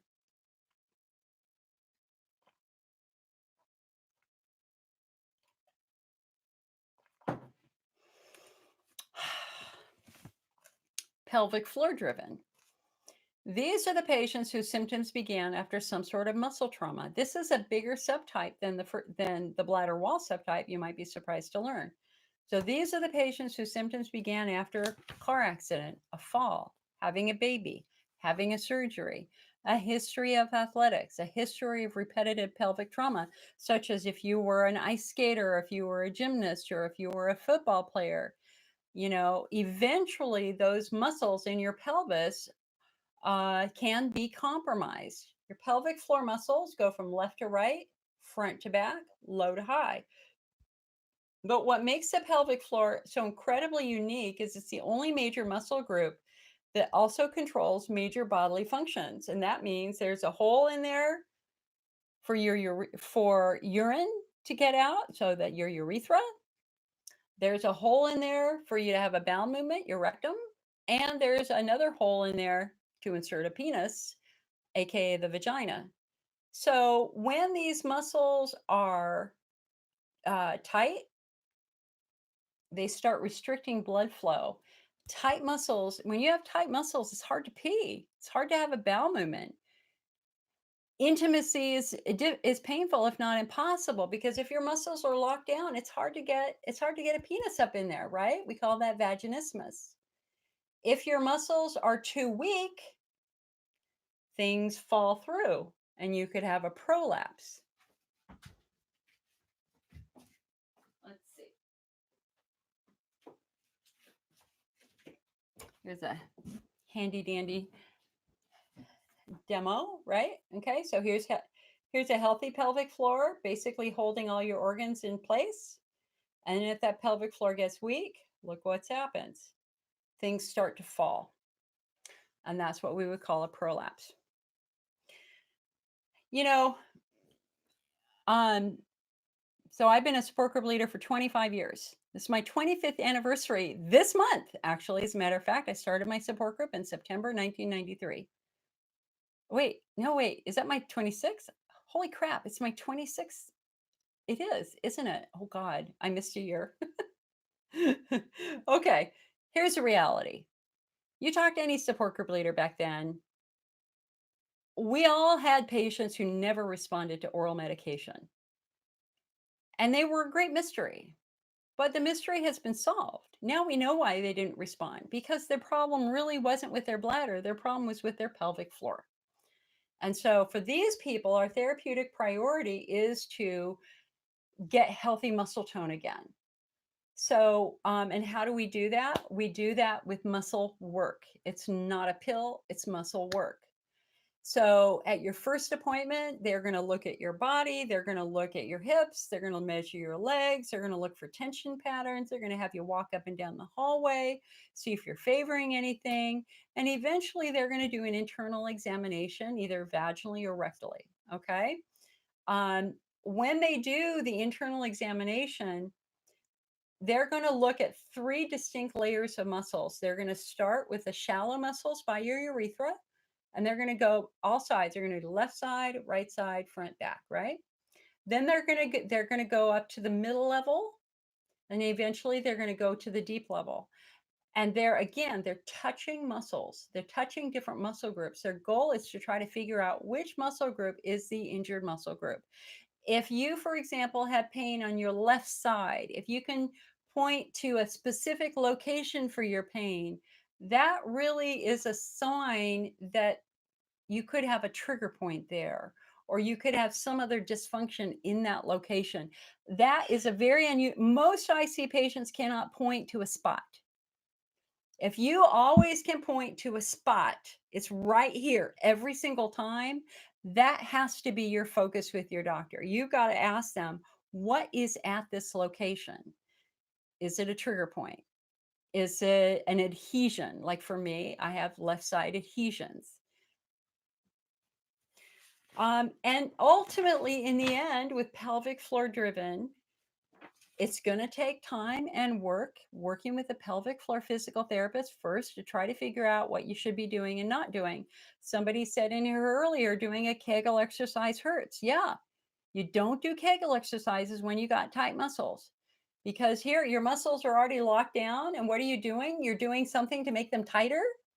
You do Kegel exercises when you're incontinent. You do Kegel exercises when you're loose. You don't do Kegel exercises when you're tight. Okay. And when you have physical therapy, um, just know that this is kind of an amateur's way of looking at it. A physical therapist is going to use her finger and they're going to just slowly go kind of along the length of the muscle. And their goal is to try to get that muscle to release. Now, this is a very simplistic way, but our goal here is to get that muscle long and lean and in its proper position. So we want to go from the knot to this. Again, that's not a perfect demo, but that's kind of the way it goes. You may also use a glass wand. They may want you to use a glass wand. I use a glass wand, and the purpose of the glass wand is so that you can work with those muscles yourself at home. It's weird, but you can do it. If I can do it, you can do it. All right. Subtype number 4 is the equivalent of a nerve injury. So we've gone from bladder wall injury, muscle injury. Now we're talking about a nerve injury. So these patients typically have nerve-driven pain that's positional in nature. They're fine when they stand, but when they sit down, it hurts, or when they bend over, it hurts, or they squat down, it hurts. And their pain is electrical, it's searing, it's jolting. If you've got sciatica, you've got pain shooting down one leg or the other leg, that is a classic sign that a nerve is entrapped, usually by tight muscles. So, our therapeutic priority in this group is to figure out what's compromising the nerve, number one, and then number two, address that. So, if, for example, you have super, super tight muscles, your tight piriformis muscle, they're going to be doing piriformis driven things to try to calm that muscle to reduce the entrapment. Occasionally, some people are born with birth defects where a nerve, instead of going, it's a really interesting anatomy in the pelvis, and there's a bony structure that nerves can go through or go around. And sometimes there's a birth defect and the nerve is in the wrong spot. Anyway, there's kind of interesting things like that. So if your symptoms are dominantly positional in nature, we're going to look at pudendal neuralgia. And the last subtype is my subtype, central sensitization.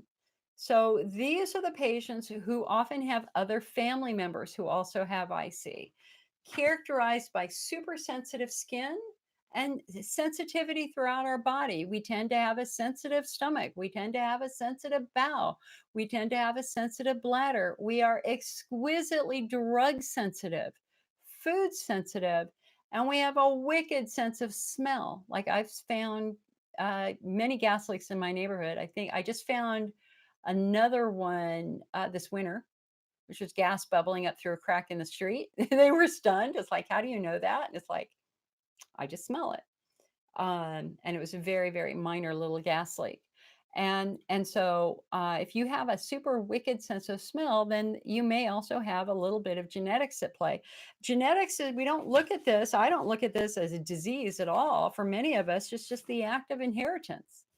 If you go back 5,000 years ago, you know, they needed tribe members to be sensitive to find food, to find good food, to smell bad food.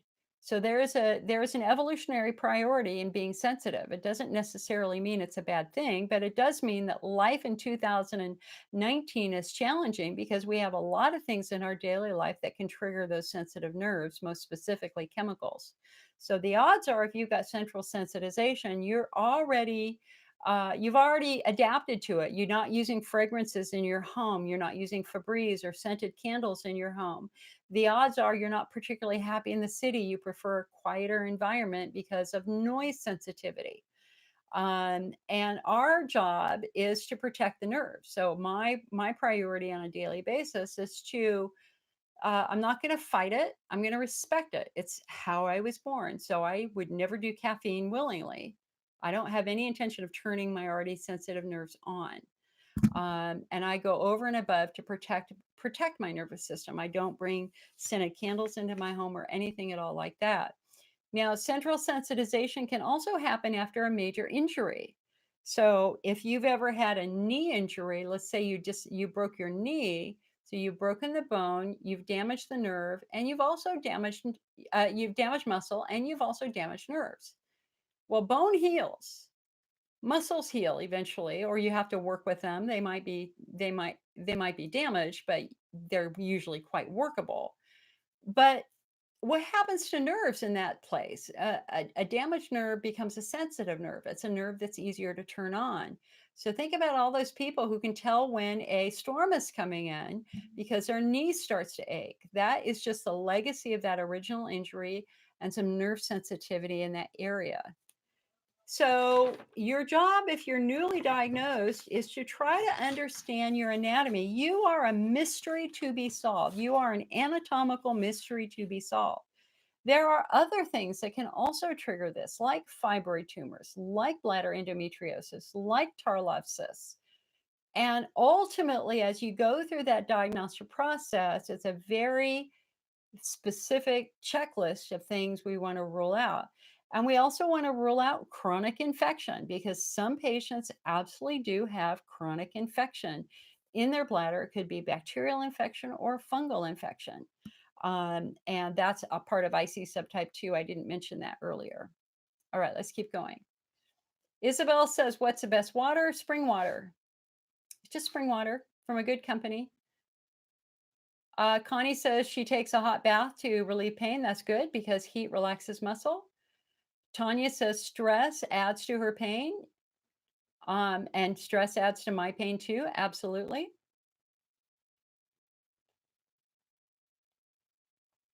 Josh, what do you mean for a man? Men, same thing, hon. You can have all the same subtypes. I will tell you that for the vast majority of men that I work with, usually have some sort of pelvic injury, a previously missed pelvic injury, or they've got some inheritance going on. Like I worked with a mother and a son who both had a super sensitive bladder. But I would want to know, were you an athlete? Have you sustained any pelvic traumas at all? Connie says they told her bladder had shrunk. Sometimes that happens if you've got an infection that wasn't treated properly, as well as adhesions, as well as scar tissue. It is possible. Josh, how many men have this? 1 to 4 million men have this. I work with men every single day, Josh. I know that there's a perception that this is a woman's disease. That is absolutely not true. We now believe that the vast majority of men diagnosed with chronic prostatitis are actually probably misdiagnosed IC patients, and that the majority of those are actually probably pelvic floor dysfunction patients. Becky says, does fluoxetine affect people with IC? I don't know off the top of my head. Sue says, vaginal Valium is giving her nightmares, but it helps so well, but the bad dreams are so real. Sue, I would make sure that isn't any other medication that you might be taking that might also be triggering nightmares. Check your other meds too.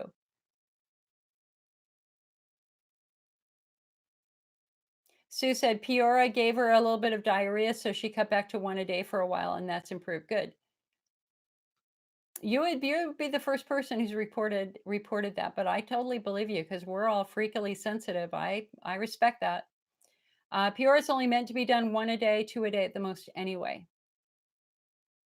Deanna says, do you know if using essential oil lemon would irritate my bladder? I shy away from lemon in general, but wondering if this would be different. Wanting to put it in my water in the mornings as an energy boost.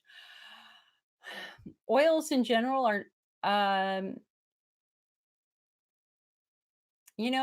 my essential oils are not food grade. Are you sure you have a food grade essential oil? I would do grated lemon peel instead of essential oil, hun. Um, Also try coconut water. Um, Tamara says she has one of the heating pads and she loves it. Awesome.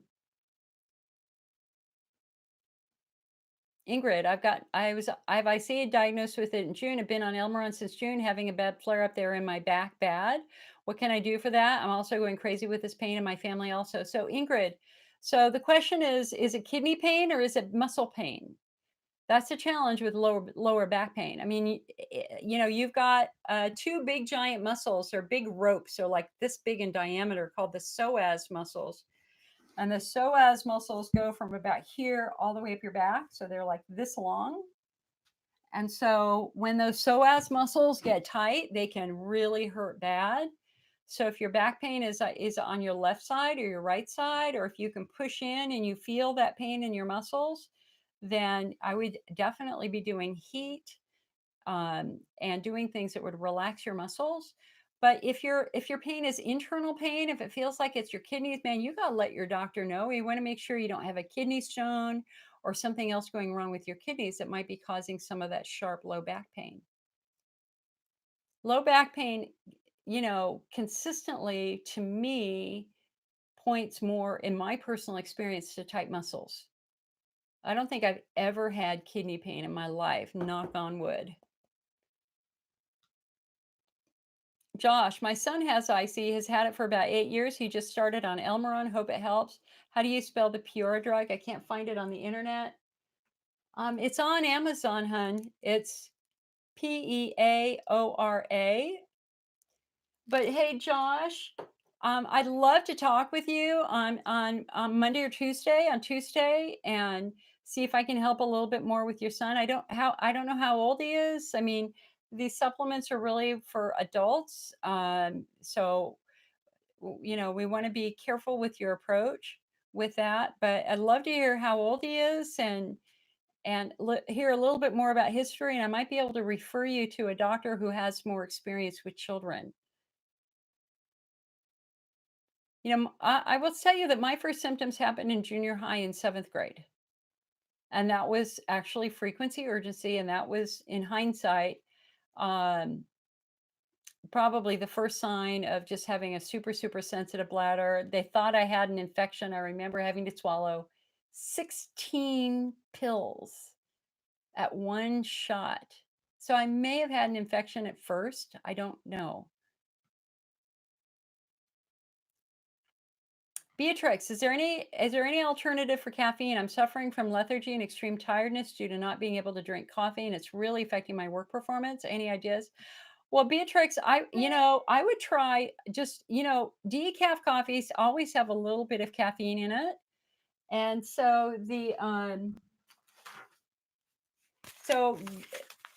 Bella Rosa has a decaf, but they also have a half caffeinated. And I don't know if I have it up here. No, I don't. I would start with the decaf and see how you do. And if you're okay with the decaf, you might be able to go up to the half calf Bella Rosa. Okay.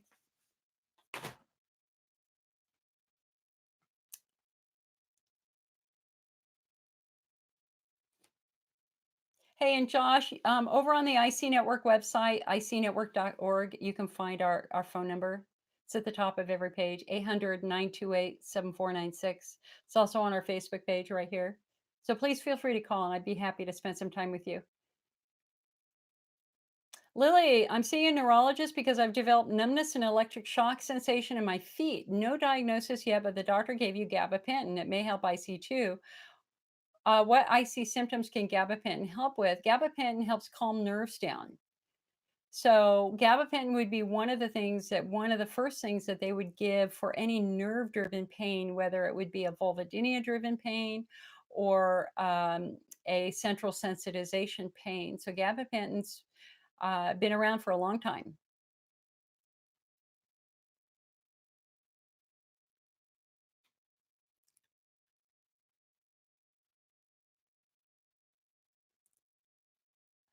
Judy, that's because it was just delivered. It was just delivered. I just got 10 here like 20 minutes ago. So I will put them back in stock right now. Hold on a sec. Let me log into our store and I can do that. I just have to get them up to the warehouse and that is 20 miles away.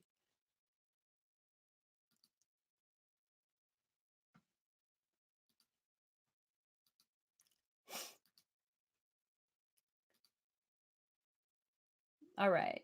So it's a ginger bee heating pad. I am going to put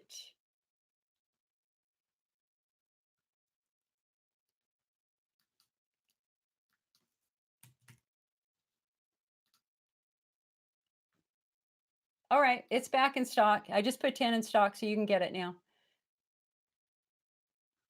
Sue says you can make great heating pads with rice and a tube sock. Love the weight. 3 cups of rice, 3 minutes microwave, just tie a knot at the end. That's absolutely true. Except you got to be careful with the type of sock you use. You don't want to use something that has nylon or polyester in it that might melt. You got to pick something cottony. Sue asks, can you give a good support site for pudendal neuralgia? I do on our website. Just go over to the IC Network website and read that section on it.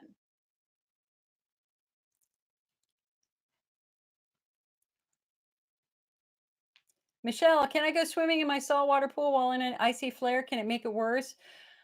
I don't think it would make it worse. I mean, if your flare is coming from your bladder wall, pool water does not get into your bladder usually.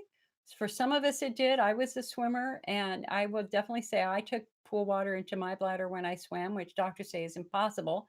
But I have a lot of swimming friends who could say the same thing.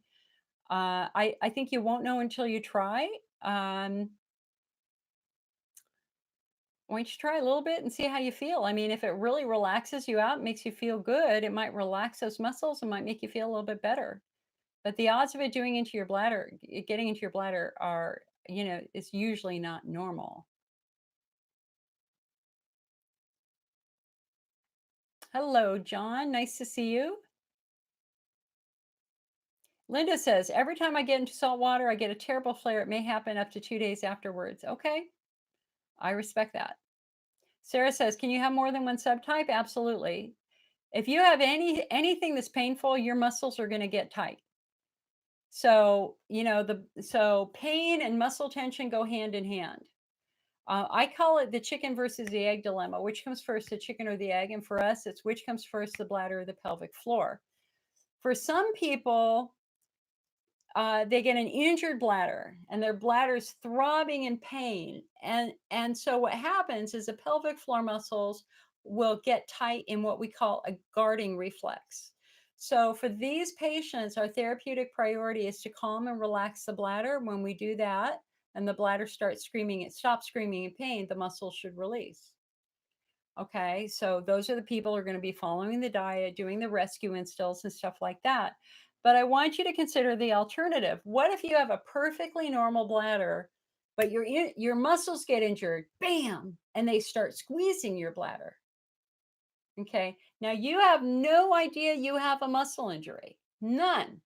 And your first symptom is frequency urgency. And you call the doctor and go, hey, doc, I think I've got infection. Doctor gives you antibiotics. They don't work, and your urine culture might come back negative, right? So then they go, maybe you've got overactive bladder. And so they throw ditropan and Detrol, overactive bladder medications at you, and none of those are working. And then they might say, hey, you've got IC, and they throw Elmeron at you, and those don't work. And the reality for this patient is no bladder treatment is going to fix their problem. Our therapeutic priority with these people is to restore blood flow. Because when you have tight muscles, what does it do? It restricts blood flow. See that? That's what happens when things are tight. And look, it takes a couple seconds for that blood flow to go in. So here we've got a healthy bladder, tight muscles squeezing it, and we've got reduced blood flow. So our therapeutic priority for this group of patients is to release the muscles. And when we release the muscles, the bladder gets the blood flow that it needs to be strong and healthy again, right? So for this patient, the question is, do they have to follow the diet? Well, if they're, your bladder needs good blood flow to deliver oxygen and nutrients. And if your muscles have been so tight that your bladder has not gotten good nutrition for some time, the odds of your bladder wall being healthy are not very good. But we have to understand why. The reason why is because blood flow is terrible. So if we restore blood flow and we give the bladder the nutrients it needs, then the bladder should heal and the muscles should relax. So for these patients, their most important therapy is going to be muscle work, physical therapy. And some of you, again, like the patient I was working with yesterday, her muscles were in terrible shape, very, very tight. And every time they worked with them, it hurt her. And so she didn't want to, and I understand that because I had pelvic floor physical therapy for my adhesions last week and it hurt. I cried on the way home, and because every now and then these adhesions tighten up and the muscles tight up, get tight. But you have to tell them it hurts. You have to back off. You go very slowly. You have to be very, very gentle with the pelvic floor, like I did. You know, so I think I did it. 2 weeks ago is when I had that new pelvic floor assessment and that new work. And then she said, "Wow, you're really tight. I want you to wait until Saturday before you use your wand." And she told me exactly what to do. And I used, which is like push into the painful spot for 5 seconds, breathe, stop. And I had to start deep and then work my way out on both sides. And you know me, I will always do a little bit more than I should. And I hurt myself. I definitely hurt myself. So I've been sore down there for a couple days. I did it last Saturday. No, last Monday. I think I waited till Monday. And I could tell I did a little bit too much. So the pelvic floor is really delicate. You got to go slow, but be persistent, and just know that muscles respond beautifully when you work them correctly. But it takes time. I mean, the last time this happened, it took 3 physical therapy sessions to get my muscles back to where they needed to be. And now I'm back, I'm back to where I was. And now I've got to do 3 more and hopefully we'll get it there. If not, I'm willing to do whatever it takes to get these muscles back in their correct position. So Sarah, getting back to your question, can you have more than one subtype? Yeah, my subtype is IC subtype 5, central sensitization, IC subtype 3, pelvic floor, for sure. Absolutely, for sure. Here, it's super hot. Let me put my hair up. Hold on.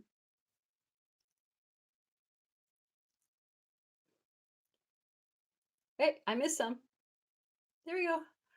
Whew.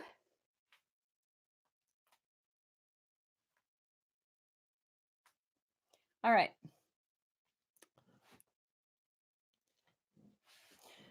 So on Facebook, they're talking about pain pumps. And yeah, a pain pump might be a reasonable option. If your pain is super intense, using a pain pump might be very, very helpful.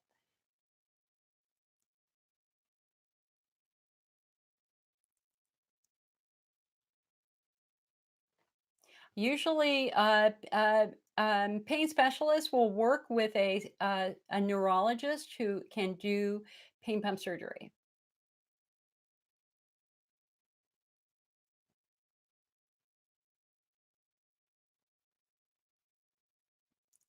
Sue says she can tell her husband what he had for lunch by his kiss when he gets home from work. It's kind of crazy what I smell.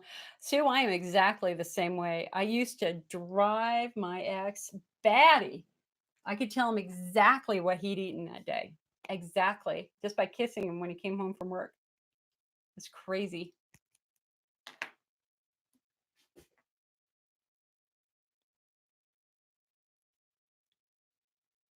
Susan, yes, I did get my laundry egg and I love it. Let me go get it. And it's we're gonna carry it in our store. It should be on the way. Hold on.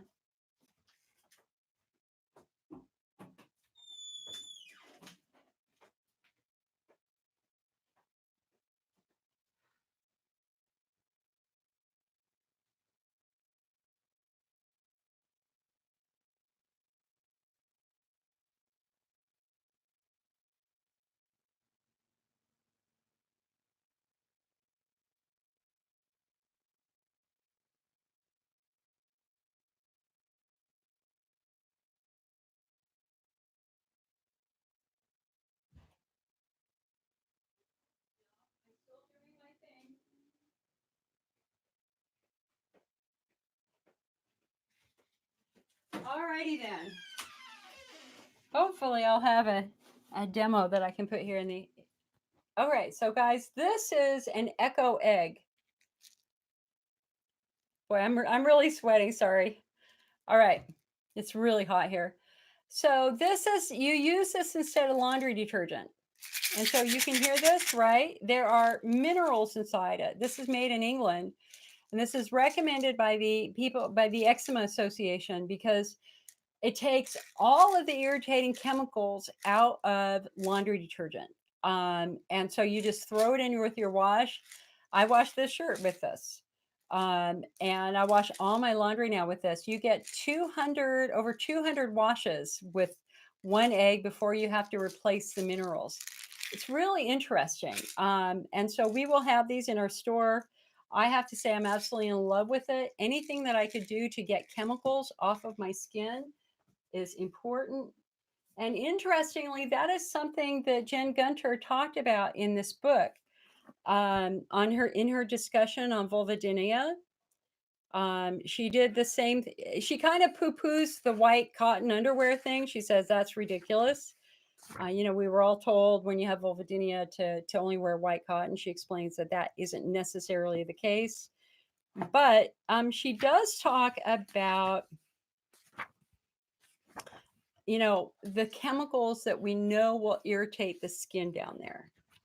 She has a really good chapter on vulvodynia. Really good chapter on, if you can see that, vulvodynia.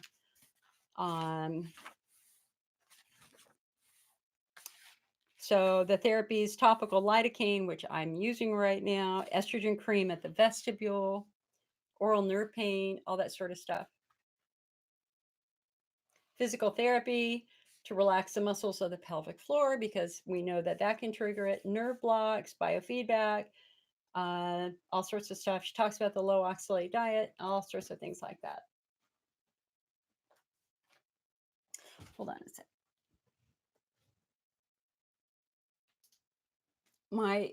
The lights in here are being weird. Everything is yellow, including my face. All right. Let's keep going. So we're at 2 hours right now. Teresa, do I have articles that discuss subtype 5 specifically? In our magazine, we talked about it.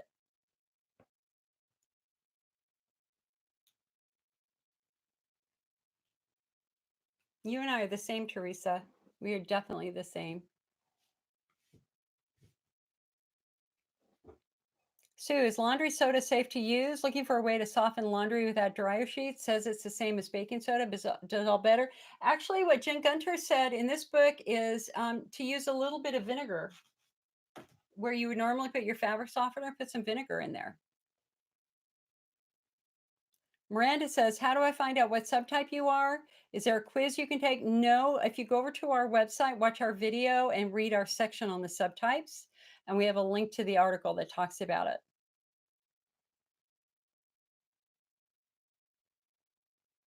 Melissa says, do you think that a lot of IC issues can be nerve related? And the answer is no. No, I really think that it's the muscles that are the big thing.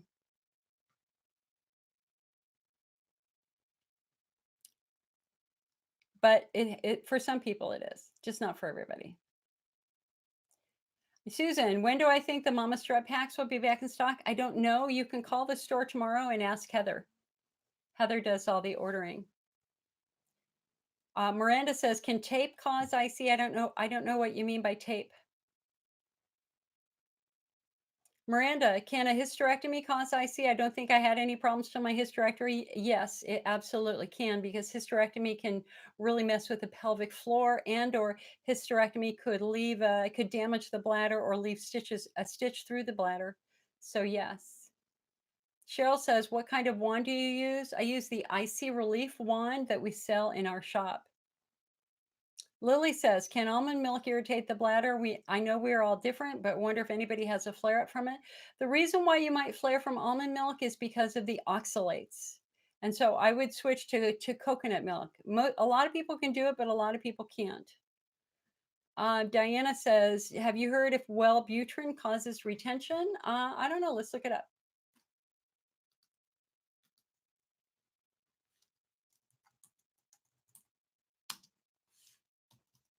Let's see. Common side effects with Wellbutrin. Let's take a look. Agitation, dry mouth, insomnia, headache, nausea, vomiting, constipation, stomach pain, dizziness, ringing in ears, vision problems, blurred vision, loss of interest in sex, sore throat, itching, increased sweating, increased urination. So the answer is, if you're peeing more when you're taking Wellbutrin, that is considered a side effect. On the other hand, it doesn't say anything about retention, but we didn't go to the severe side effects.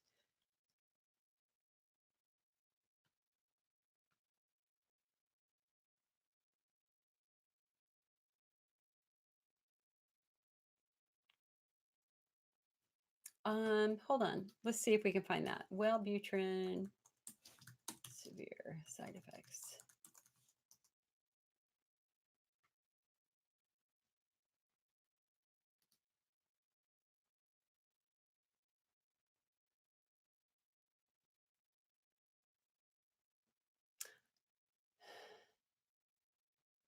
I'm not seeing anything.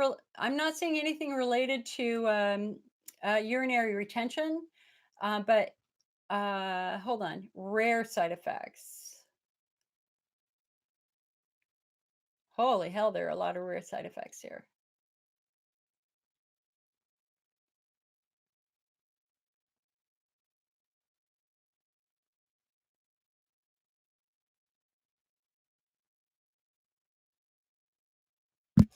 Talk to your doctor, hun. Talk to your doctor. I don't see it on at webmd.com. I don't see urinary retention as a side effect. But I believe you. I believe that it's happening, and so we got to figure it out.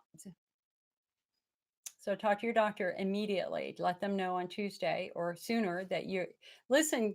Hey, listen, guys. If you cannot pay, that is an emergency.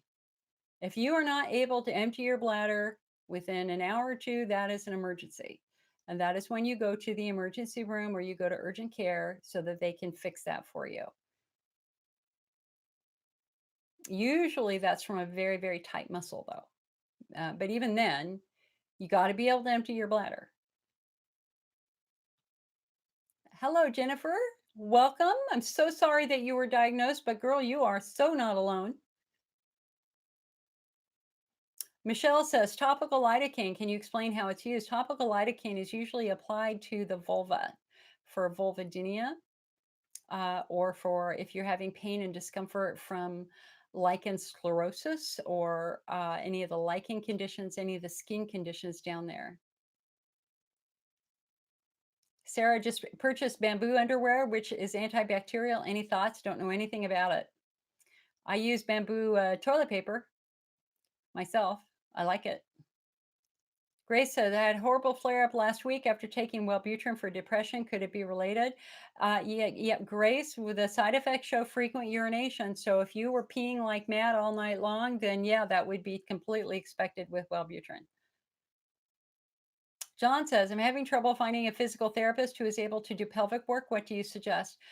John, over on our website in our doctor area, we have a list of databases that you can look at. One of the One of the places you want to look is hermanwallace.com, like Herman, Herman, Wallace, Wallace.com. Herman Wallace is the organization which does the vast majority of pelvic floor training and certification, and they maintain a list of all the therapists that they've trained in pelvic floor work. Sue says vinegar cannot be used in front loader washers. It ruins the seals. I didn't know that. That's good to know. I have a top loader. Also, Echo Egg actually has something that you can use that takes the role of a fabric softener.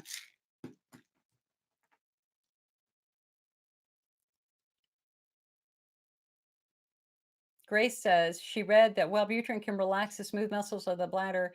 You had a frequency at first, like every 5 minutes, then excruciating pain. I'm sorry to hear that. That's awful. Lily says a lot of my pain is urethral burning. How best is this treated? So, Lily, urethral pain. I have a really good blog on our website called "The 7 Causes of Urethral Pain and Discomfort." I would ask you to go read it. I will tell you that the urethra is kind of the canary in the coal mine when it comes to estrogen atrophy. It's usually the first part of the urinary tract to start screaming when your estrogen levels drop to a certain point. And as a result, that skin gets dry and irritated, and your urethra starts burning. Or it can feel like there's a drop of urine stuck in your urethra that won't come out. And the therapy for that is usually a little tiny bit of estrogen cream rubbed into the entrance to the urethra, like a pea-sized drop. Um, so I would go to the doctor and have them look at the quality and health of your skin. If your vulva is dry, then so is your urethra and so is your bladder.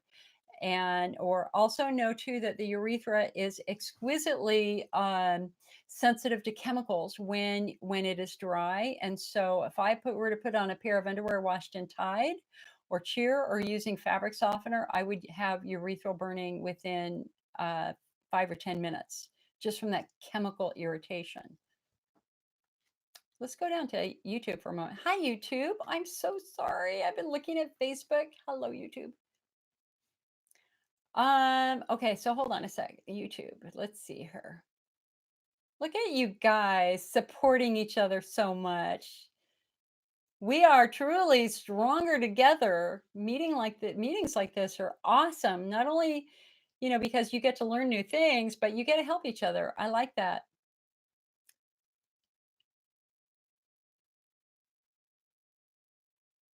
Lisa says, "Do you think neuromodulation helps with central sensitization?" I do believe that it is one of the therapies that are considered for people with more sensitive nerves. I'm pretty sure Chris Payne mentioned it in his original article with his original subtyping.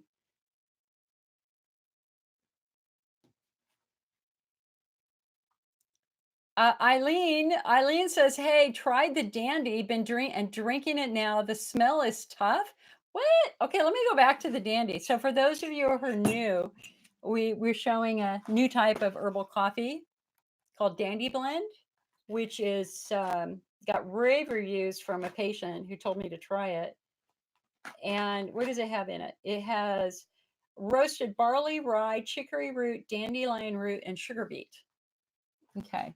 And so I think what we did it like 45 minutes ago. So Eileen, you don't like the smell of it? Gosh, I do. I mean, it's totally roasted. I mean, it has a nice, but it's not burnt in any way. It's not like a burnt coffee. Oh, and she says, you're thrilled with it. And you say it doesn't smell like coffee. Gosh, I think it smells like coffee. We're all different. Eileen is a dental hygienist. Think about if you have a lesion in your mouth, a canker sore, a pizza burn, your mouth heals in a wet environment. The body is amazing. Yeah, that's true. Kay asked, what about postum? I mean, try it. It's one of, I mean, it never gets very good reviews, I have to say, but if you like it, go for it. Kay says, where I live in Dallas County, Texas, they are wanting a urine test and blood work to make sure you're taking the pain meds or nerve meds and not selling them. Holy crap. Well, you got to do what you got to do. If that's what they want, then that's what you got to do. And I would just want to give my condolences again to Texas, who had yet another shooting yesterday. I am so deeply sorry.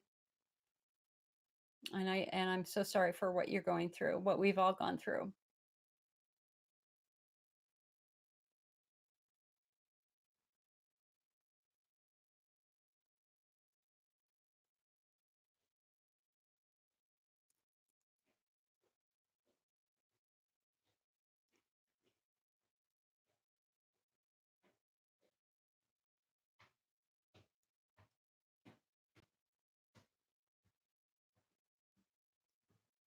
Look at you guys. You guys are just having big, long discussions.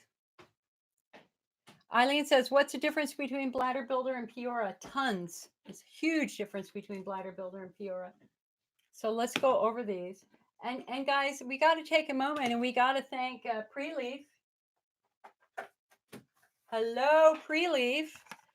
The top supplement ever used by IC patients historically for the last 30 years is, in fact, Preleaf. Preleaf is an acid reducer, calcium glycerophosphate. You can take it when you, if you're going to eat something or drink something that you know might irritate your bladder because of the acid level, you can use just a little bit of this.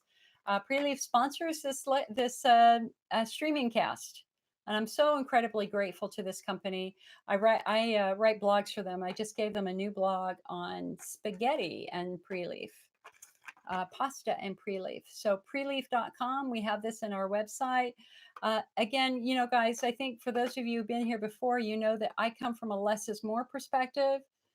I definitely come from a less is more perspective, especially with something like Preleaf. You do not take it like candy. You do not just swallow it all day. It is calcium. The calcium's got to go somewhere. And for some people, excess calcium goes into kidney stones. So, you know, you don't take this like candy. You just take it as needed before a meal, okay? But it's considered extremely safe. Very, very few side effects with this. It's been around for 30 plus years. Tens of thousands of patients have tried it. Doctors recommend it throughout the world. It is certainly available. All right. Now, with respect to supplements, the top supplements right now are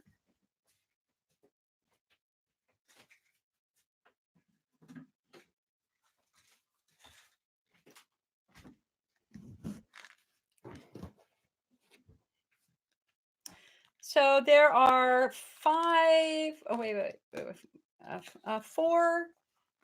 four key supplements. Oh, and I do have news about Cystoprotect.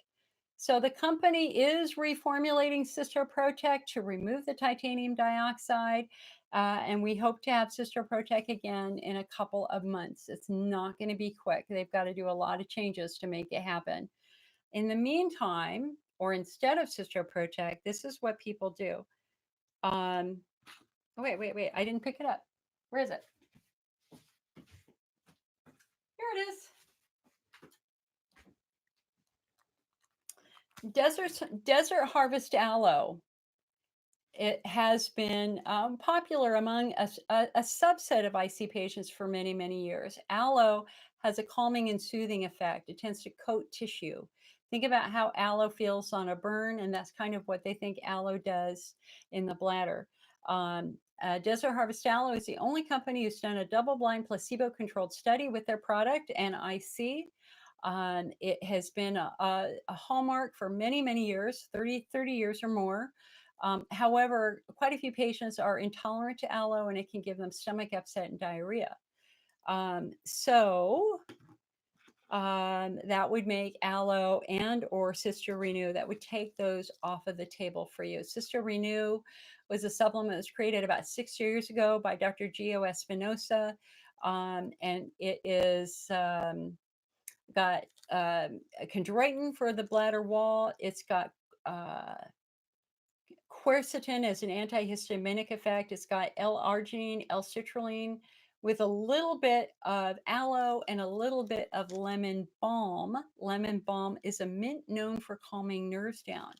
So Sister Renew has also, it's a fairly small following of patients, but it's available. If something else doesn't work for you, this is something that you could try. But the supplements which have the best kind of ex- uh, mm, school, what's right, word of mouth right now, are the supplements by Natural Approach Nutrition. So we've got Bladder Builder. Sorry, the light is shining on it. Bladder Builder was the result of a year-long project with this company, Dr. Ken Peters, the top IC researcher in the United States, myself, and a couple of other doctors. And we were just trying to look at supplements in a different way. And so Bladder Builder has some of the key ingredients that you would see in Sister Protect and Sister Renew. It's got the chondroitin, it's got the hyaluronate, it's got the quercetin, it's got the glucosamine. It's got a little bit of collagen in it for the bladder wall. It's got some probiotics in it. But most importantly, it has PEA in it, which is which is the supplement which has been found to help reduce pain. And so patients have now been using this for about 4 months. It's a really big, robust formula. And if you're one of those people where you can't take things because you get a lot of side effects or you get nausea from taking probiotics, this is not for you. Like, I have not taken this because I am Miss Wicked Sensitivity here. Um, uh, but for the patients who have done it, I would say that let's see. So far, I've had 6 people call out of about of 1,000 patients using it to say it gave them diarrhea or stomach upset. So it's out, but that we would see that with anything. We would see that with Desert Harvestella. We would see that with Sister Renew. You know, we're all just unique. Finding the formula that works for us, it might give us some relief, takes some effort and time. There's no way anybody can tell you what's going to work for you. It's about trying a small amount first and seeing how you do. So, so anyway, this is available. And then we have Bladder Rest. Bladder Rest is our alternative to Cysto Protect. So when Cysto Protect came with the cancer warning in May, we stopped selling it. And Natural Approach Nutrition created a similar supplement that's actually a bit stronger than Cysto Protect. It's got more of the important ingredients in it. Took out the olive kernel oil, put in avocado oil instead for heat stability. Took out the glucosamine and put in L-arginine and L-citrulline. And so this is a viable option. And then, of course, the one that everybody's the most excited about, myself included, is Peora, because this is the one that kind of matches the formula that was used in the IC study. And if there's even a remote chance of this, helping pain for people who have been cut off pain meds, this is exciting to have another resource for that patient. Um, um, but again, supplements are in step 1 of the AUA treatment protocol. The AUA has a 6-step treatment protocol based upon the risk of adverse event. They want you to try the easy step before you try the hard step. So in step 1, we've got water intake, we've got muscle relaxation, we've got acupuncture, and we've got supplements and a few other things. Why? Because these supplements, all these supplements that I showed you, have less side effects than the traditional medication. Elmeron, we know, which is in step 2, is notorious for causing some stomach upset, diarrhea, easy bruising, blood thinning, and now we know also that in some patients it can cause changes in the retina. And so, in fact, I suggested that Elmeron be moved to step 4 because of the side effects.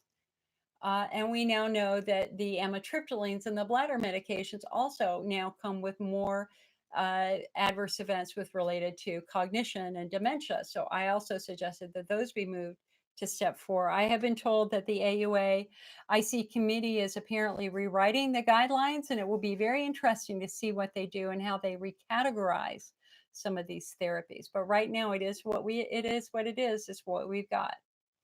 So self-help tips in step 1, the foundation of care, diet modification in step 1, supplements in step 1. Step 2, oral medications, bladder installations, and pelvic floor physical therapy. Step 3, hydrodistension and lesion therapy.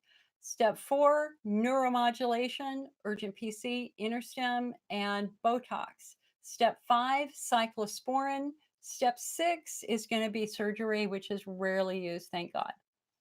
And you can learn a lot more about that right on our website.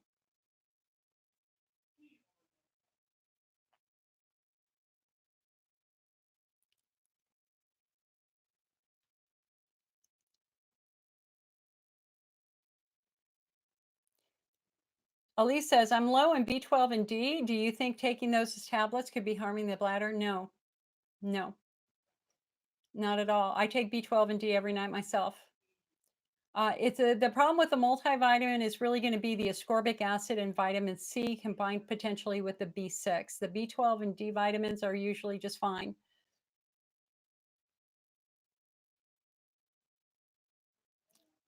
Lisa says, Jill, have you taken Peora? And the answer is no.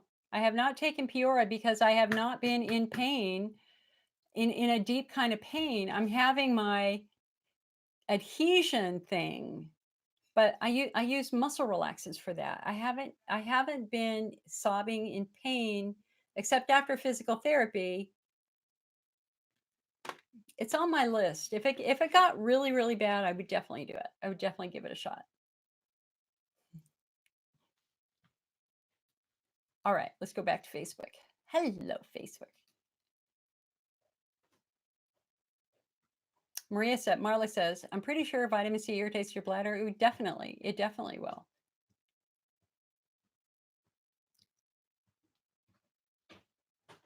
Ravonda asked what the t-shirts are made out of. If you go over to the website, there are all sorts of different kinds of shirts, including some organic cotton shirts.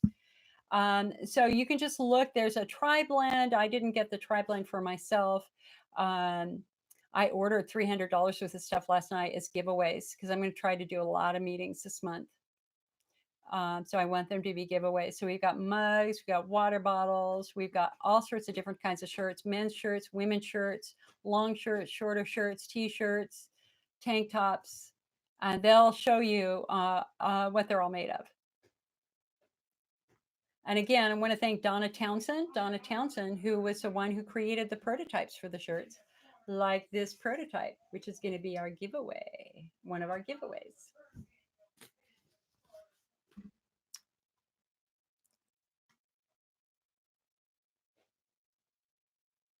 Lori says she got the Dandy Blend and she thinks it's great. Michelle says, I get terrible urethral burning during IC flares. So I apply ice packs to the outside area to decrease burning. So Michelle, I mean, that's really, really interesting because what that tells me is you either have estrogen atrophy in your urethra, or you might be having very tight muscles squeezing your urethra. You should go read the blog I wrote, The 7 Causes of Urethral Pain, and see if any of it relates.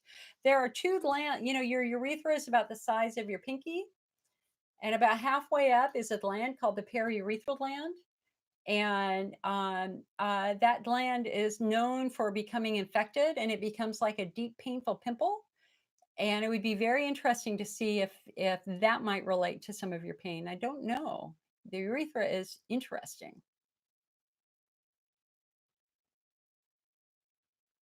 Patty says, I have chronic embedded UTIs that were antibiotic resistant, and I found pH structured pH silver, and it helped get rid of my UTIs. It does not kill good bacteria in the gut. It kills yeast, virus, and bacteria. I'll have to look at that a little bit more. Generally, colloidal silver products are not recommended. Certainly by the FDA.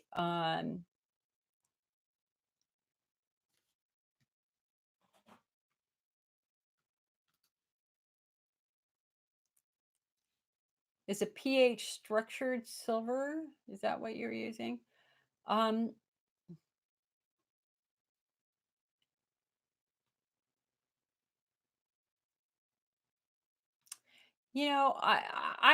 I'm very uncomfortable with silver, colloidal silver. It's very hard for me to support their use. Um, if you worked with a doctor and he found your chronic embedded UTI and he recommended it, power to you. But back in the old days, we had people bringing colloidal silver to my local support group and pouring it on their eyes and doing crazy things with it, and it was some scary stuff going on back then. And the FDA named a couple of years ago colloidal silver as one of the most dangerous products on the market today. So it has to be used very, very carefully. But if it was under a doctor's supervision and it helped, I say power to you. Kelly says, are there samples of PR and bladder builder? No, there are no samples for any supplements anymore. It's too expensive. I mean, we've talked about it, and I would like to have them. Lily says, heparin is in shortage. Have to go to the doctor's office to get bladder installations done. It's a hassle. I bought bladder rest to help thinking the installations, but I think it causes bloating. Can this go away? What else can I take? I haven't had anybody say that. No, I'll take that back. I think I've had like 2 people call to say that they thought that bladder rest irritated their stomach to some degree. And so what I would do if I were you, anytime you have something that's giving you a side effect, stop it. Stop it for a couple days and let's see if the side effect goes away. If it does, then okay. And then if you wanted to, again with a doctor's supervision, try one again and see if it causes it again. And that goes for typical medications and supplements. Um, but ultimately, in the end, your quality of life has to be the most important driving force. If any medication gives you a side effect that impairs your quality of life, whether it's a supplement or a medication, then you want to look at that again and perhaps pursue other things. Okay. I will tell you for me, Lily, I have used Sister Protec in the past, and I can only take one a day. When I took two a day, my stomach turned a little bit, and I gave me loose bowel. And so I don't come from a more is more perspective. I come from a less is more perspective. I think finding the least amount of of whatever it is you're taking that will be helpful is important to me because I'm so sensitive to stuff. So I never take more. I never increase stuff. I always decrease stuff when I can.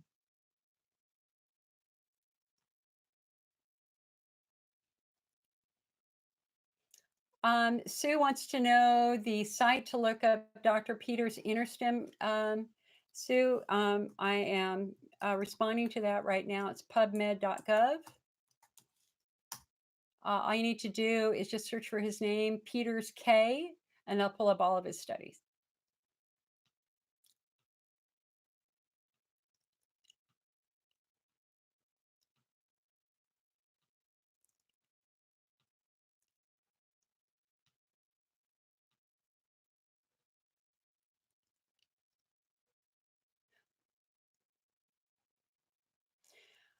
Molly says, I used a suppository last night out of desperation, and you're now in a horrible flare. Well, but you were in a flare before you used it because you say you were desperate enough to try something. So what you're saying now is that the flare's gotten much worse since you've used what I guess a vaginal Valium suppository. It burns when I pee to the point where okay. I I don't know, hun. I don't know. If your pain is external on your vulva, so if you've got what you call it urine burn, where your vulva feels like it's being burned by urine, if you use something like coconut oil or Vaseline to put a nice protective barrier in there, usually that's a sign of estrogen atrophy. But girl, hun, listen, if you're crying, you need to call your doctor now, and you need to tell them they need to figure this out. This is an urgent care emergency room situation, in my opinion. Something happened. You shouldn't be in that much pain. I would want to know, could you have an infection that's gotten suddenly worse? Girl, you need help. I would call your urologist right now. And yes, it's a holiday weekend, and yes, it's a Sunday, and why do flares always happen on holidays, right? But that said, you need to call and ask for help right now. That's not normal. Something has gone on. And if you have urgent care, I would head on down to urgent care, or I would even consider going to the emergency room. Okay. Suzanne, update on Sister Protec. Not for a couple months. They are reformulating, but not for, we won't have it for a couple of months. Susan is asked, is the Peora poly beneficial to take for pain on an as needed basis, or must it be taken on a regular basis? The study was about continuous use. It was not, it's not a pain medicine like a traditional pain medicine. It works in a different way. You should, if you search for P Pure or P, those are from Europe, and they might have a little bit more information on them.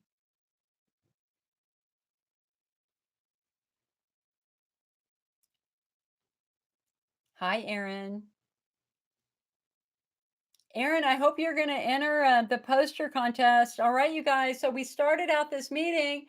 Hello, IC Strong. Today is the first day of IC Awareness Month. I need you guys to kick some butt. Seriously, nobody's going to do it for us. We got to do it ourselves. Head on over to icawareness.org, print out the press release, send it to your local paper, tell your story.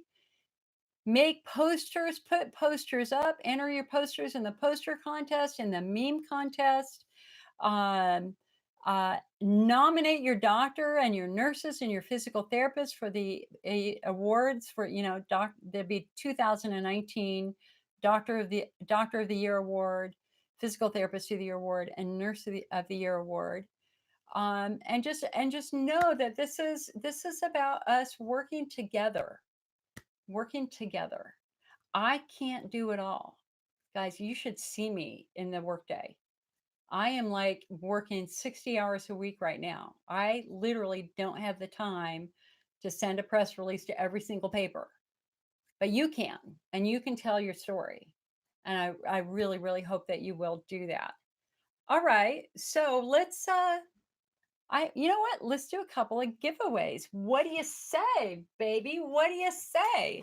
I say, why not? So hold on a sec. Let me look at what I've got here.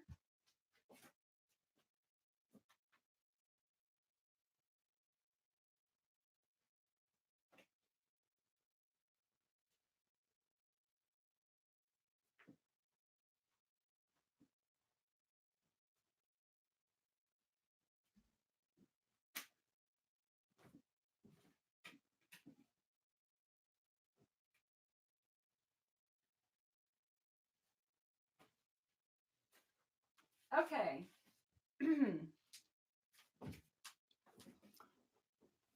Let's see what we've got. Now these were our mock-ups, okay? So that's a size medium. That's a size medium. And then I've got a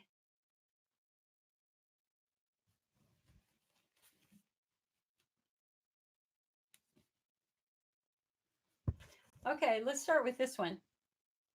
Right? So this says a size large, and I actually think it's a men's size large.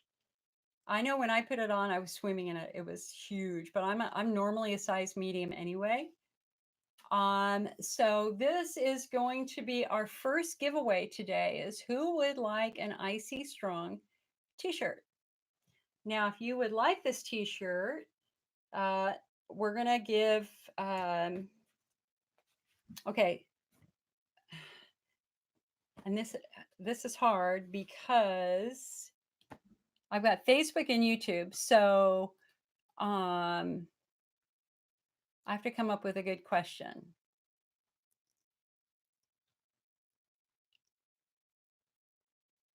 Okay, so hold on. Okay, I got to think about what what have we said today? Because we're not doing. It's not easy anymore, guys. It's about Oh, okay. Here you go. The first person to name these small little cells, these small little things that were in this picture, will get this large IC Awareness t-shirt. YouTube, Facebook, do it now. Now, we talked about this at the beginning. This is a picture of a bladder that has an infection. And these little things fight the infection for you. They are the human body's blank blank. Does anybody remember what those are? Allison, well, these are the epithelial cells up here, but these are your body's fighters. These are the things that fight for you. Okay, Kay. No. Okay, actually, Kay on YouTube, she called them white cells, and that's very, very close. These are white blood cells.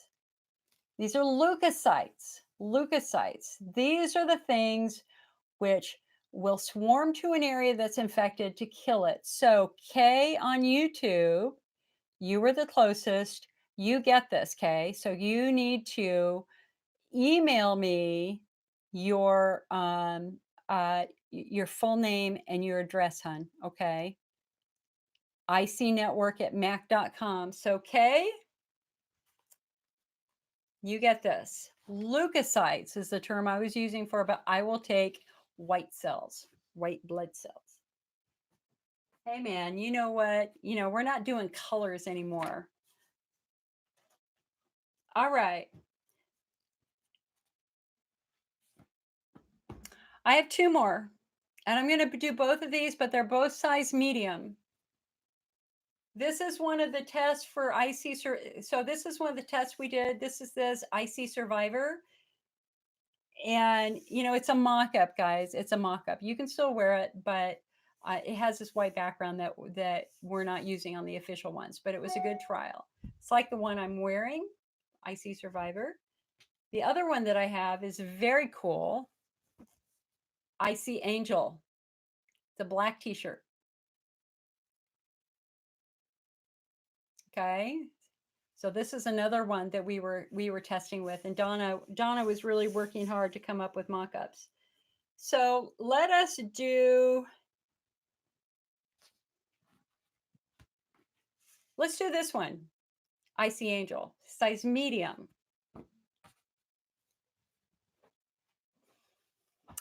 Okay, let's see.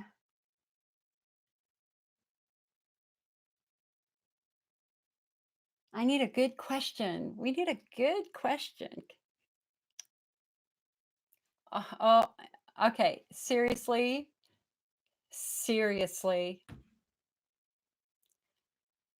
Okay, I'm going to be so mad if you guys can't answer this question. What is the theme for the 2019 IC Awareness Month campaign? Like, it's on the t-shirt I'm wearing. The first person to give me the theme of IC Awareness Month for this year will get this shirt.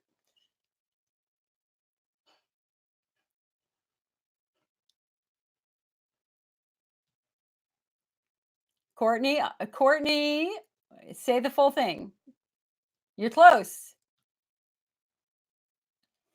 Allison Acton, IC Strong. Allison Acton, IC Strong. Okay, Allison, you get the IC Angel shirt. So I need you to email me. You were close, Courtney. Courtney, you were so close that I will send you the other shirt. How does that sound? Okay, hold on. I need Post-its. Where are my Post-its? Here they are. Okay. So Kay on YouTube gets this one. Okay. And Allison Acton gets the angel shirt. And hopefully I'll have mugs and all sorts of stuff to give away at our next meeting. And then Courtney, you will get the IC Survivor one. How does that sound? Okay, so for those 3 of you who just won, I need you to please email me icnetwork@mac.com. icnetwork@mac.com. Okay, so that's Courtney's. And guys, these have all been washed. I washed them. So, because they were our demos. They're not brand new. They haven't been worn, but they're not brand new. Hello, Vladimir from Russia. Hey, you're the first person who's ever attended one of our support group meetings from Russia. Vladimir says hello from Russia. You need doctor help. What's going on, Vladimir?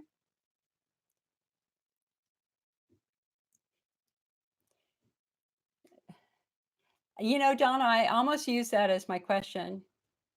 Nikki, yes, there are a lot of shirts to purchase.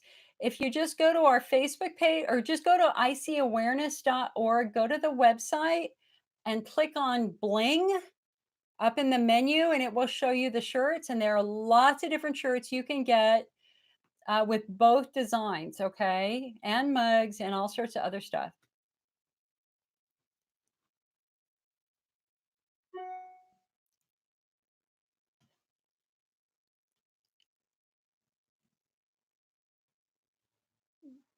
We are stronger together. Yes, we are.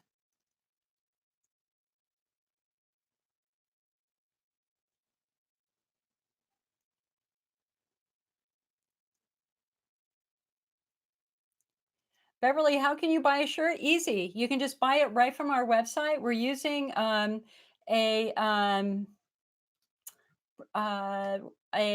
on-demand printing service. So if you just go to icawareness.org and up at the top, it says bling. And the bling is where we have the extras. So you can find the IC Strong. You can find this shirt. You can find the IC Strong with the colors one. You can also get these wristbands, and you can also get car magnets. All the proceeds from the t-shirts and the sales are going. We're going to make a donation to Ken Peters' clinic to research.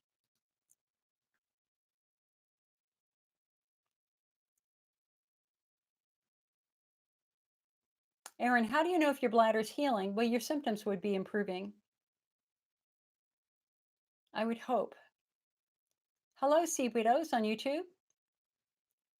All right, guys, we've been going for about 3 hours now. I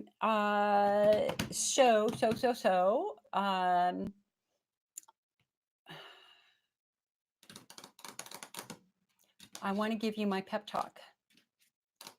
It's time for the pep talk.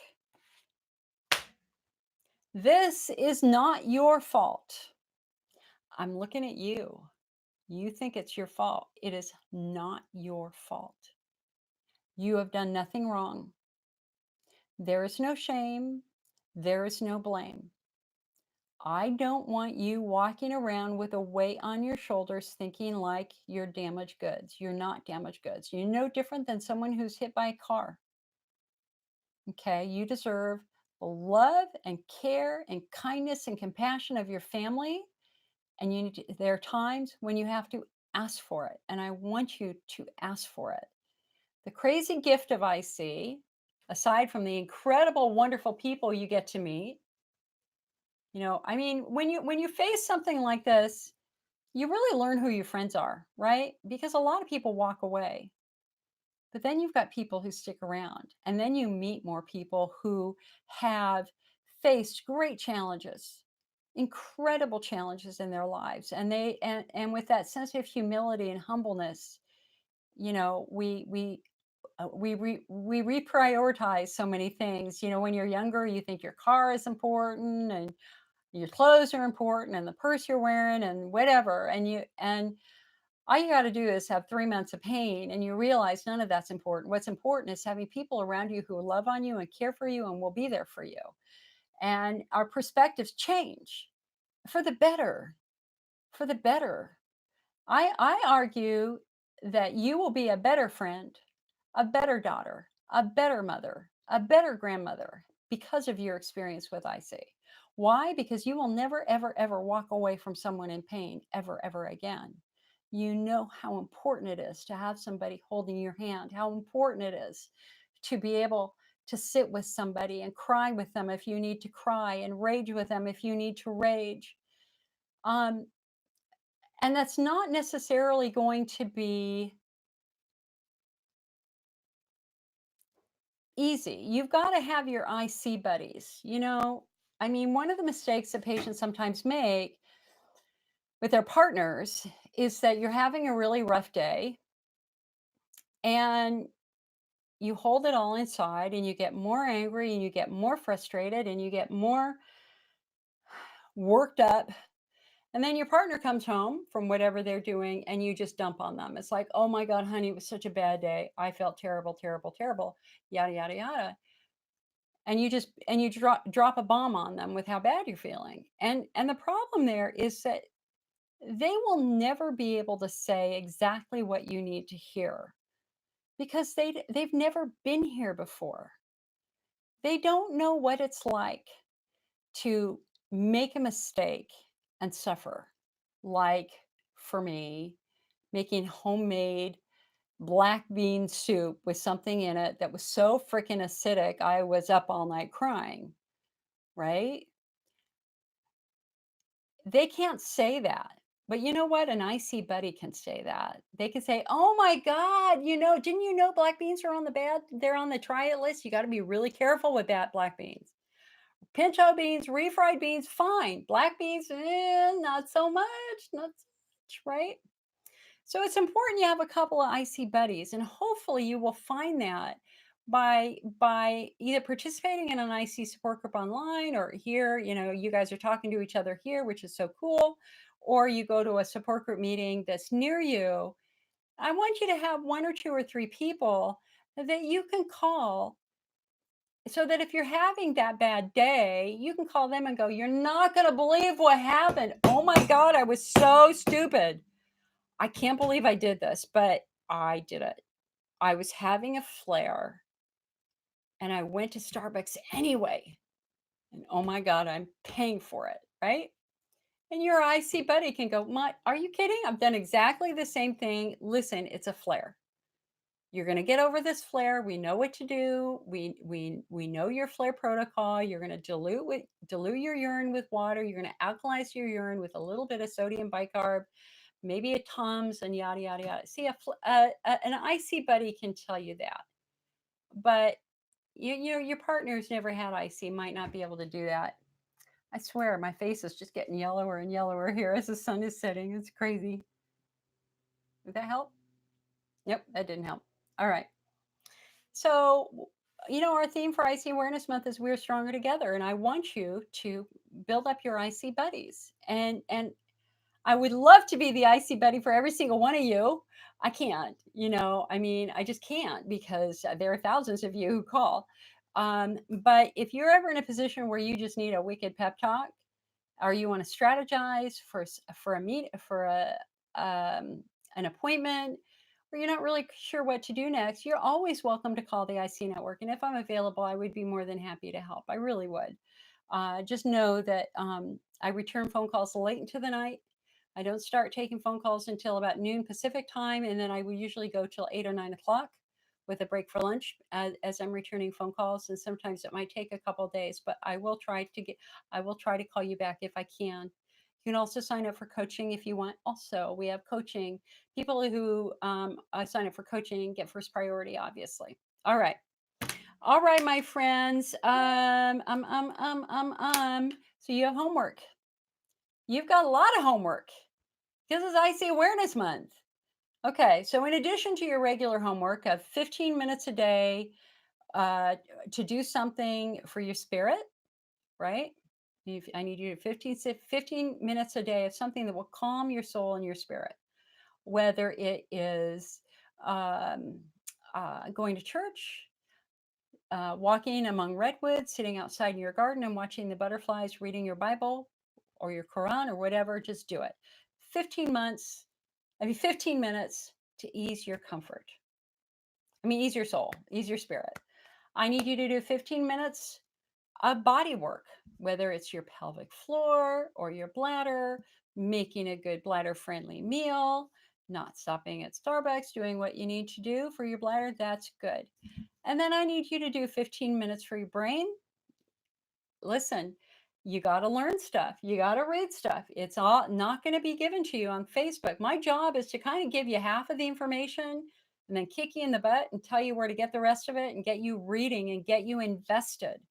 Because if we just keep saying it to you over and over again, you don't absorb it. Whereas if you read it yourself, you will have better ammunition, right? But you've got now another 15 minutes, and I need you to do 15 minutes a day of IC awareness. So if you can grab the daily fact of the day and put it on your social networking, or if you can spend 15 minutes one day and write up 2 or 3 sentences about your IC, print out the press release, send it to your local paper. Come on, let's do it. If not you, who? If not you, who? I would love it too if you could spend a couple of days and make a couple posters for IC and submit them to the poster contest. You could win $100 gift certificate if you're selected as a winner, or do a meme. I'll be posting memes every day. But let's just do it together. Alrighty. Okay, last call for questions. Last call for questions. Sue says, are you still considering doing a support group meeting directed for friends and family with pelvic pain? Yes. Yeah, I've been swamped. I had to rebuild a whole nother website last week. And so it has just been busy here. But my intention is to do at least one meeting a week, if not 2 meetings a week for the entire month. And I will be sending out our blast email about it to our members tomorrow. I just don't have the schedule. I've got to do the schedule first. Somebody was asking for the brand name for the CBD suppositories. Fair Winds Cannabis was the brand name that was mentioned in the AUA class last year. Fair Winds Cannabis.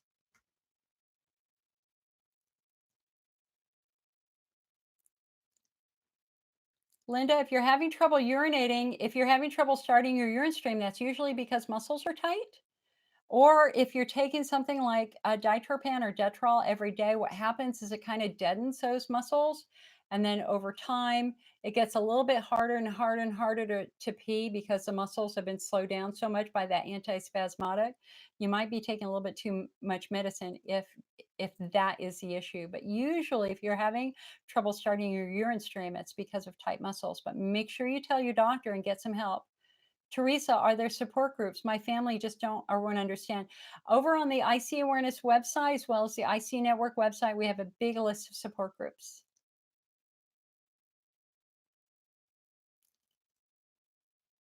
Laura, I'm praying for you guys too. The next couple of days are going to be rough on the East Coast, guys. Every single prayer needed for anybody in the path of this hurricane. Holy moly, it's a terror. JKA, you get the t-shirts over on the IC Awareness website, icawareness.org, under Bling. But I also have a link to it right here on the IC Network page. You'll see links from last night that I posted. Isabel, why do you feel tired all the time? Well, number one, you might not be getting good sleep, or you might be taking a medicine that might be making you tired. It's probably a combination of the two. Like hydroxyzine, for example, is a medication that can be sedating if you take it during the day, which is why you normally take it at night. If you're taking a low dose antidepressant, that can also make you tired and fatigued.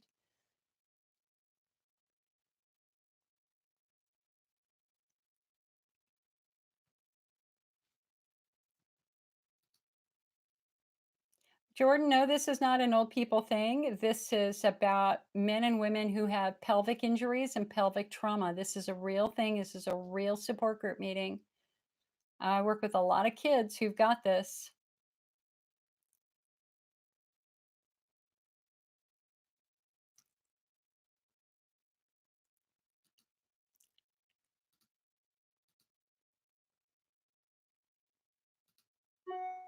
All right, my friends. Hey, listen, I haven't really eaten anything today. I need to go eat something and drink something. So I'm going to call this. I'm going to wish you all well. Let's send good vibes to everybody who's in harm's way. Blessings to everybody. Prayers for everybody. Big giant hug from Jill and the IC Network. And make sure you sign up for our newsletter on the IC Network. Go over to our page or just on our Facebook page. There's a link here, so you get notices of all the meetings. So I'm really going to do a lot of meetings this month. Okay. All right. Be well.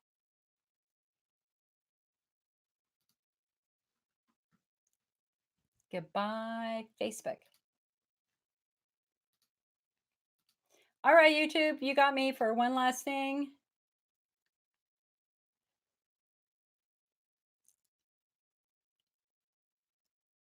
Yeah, I blocked him. I blocked him.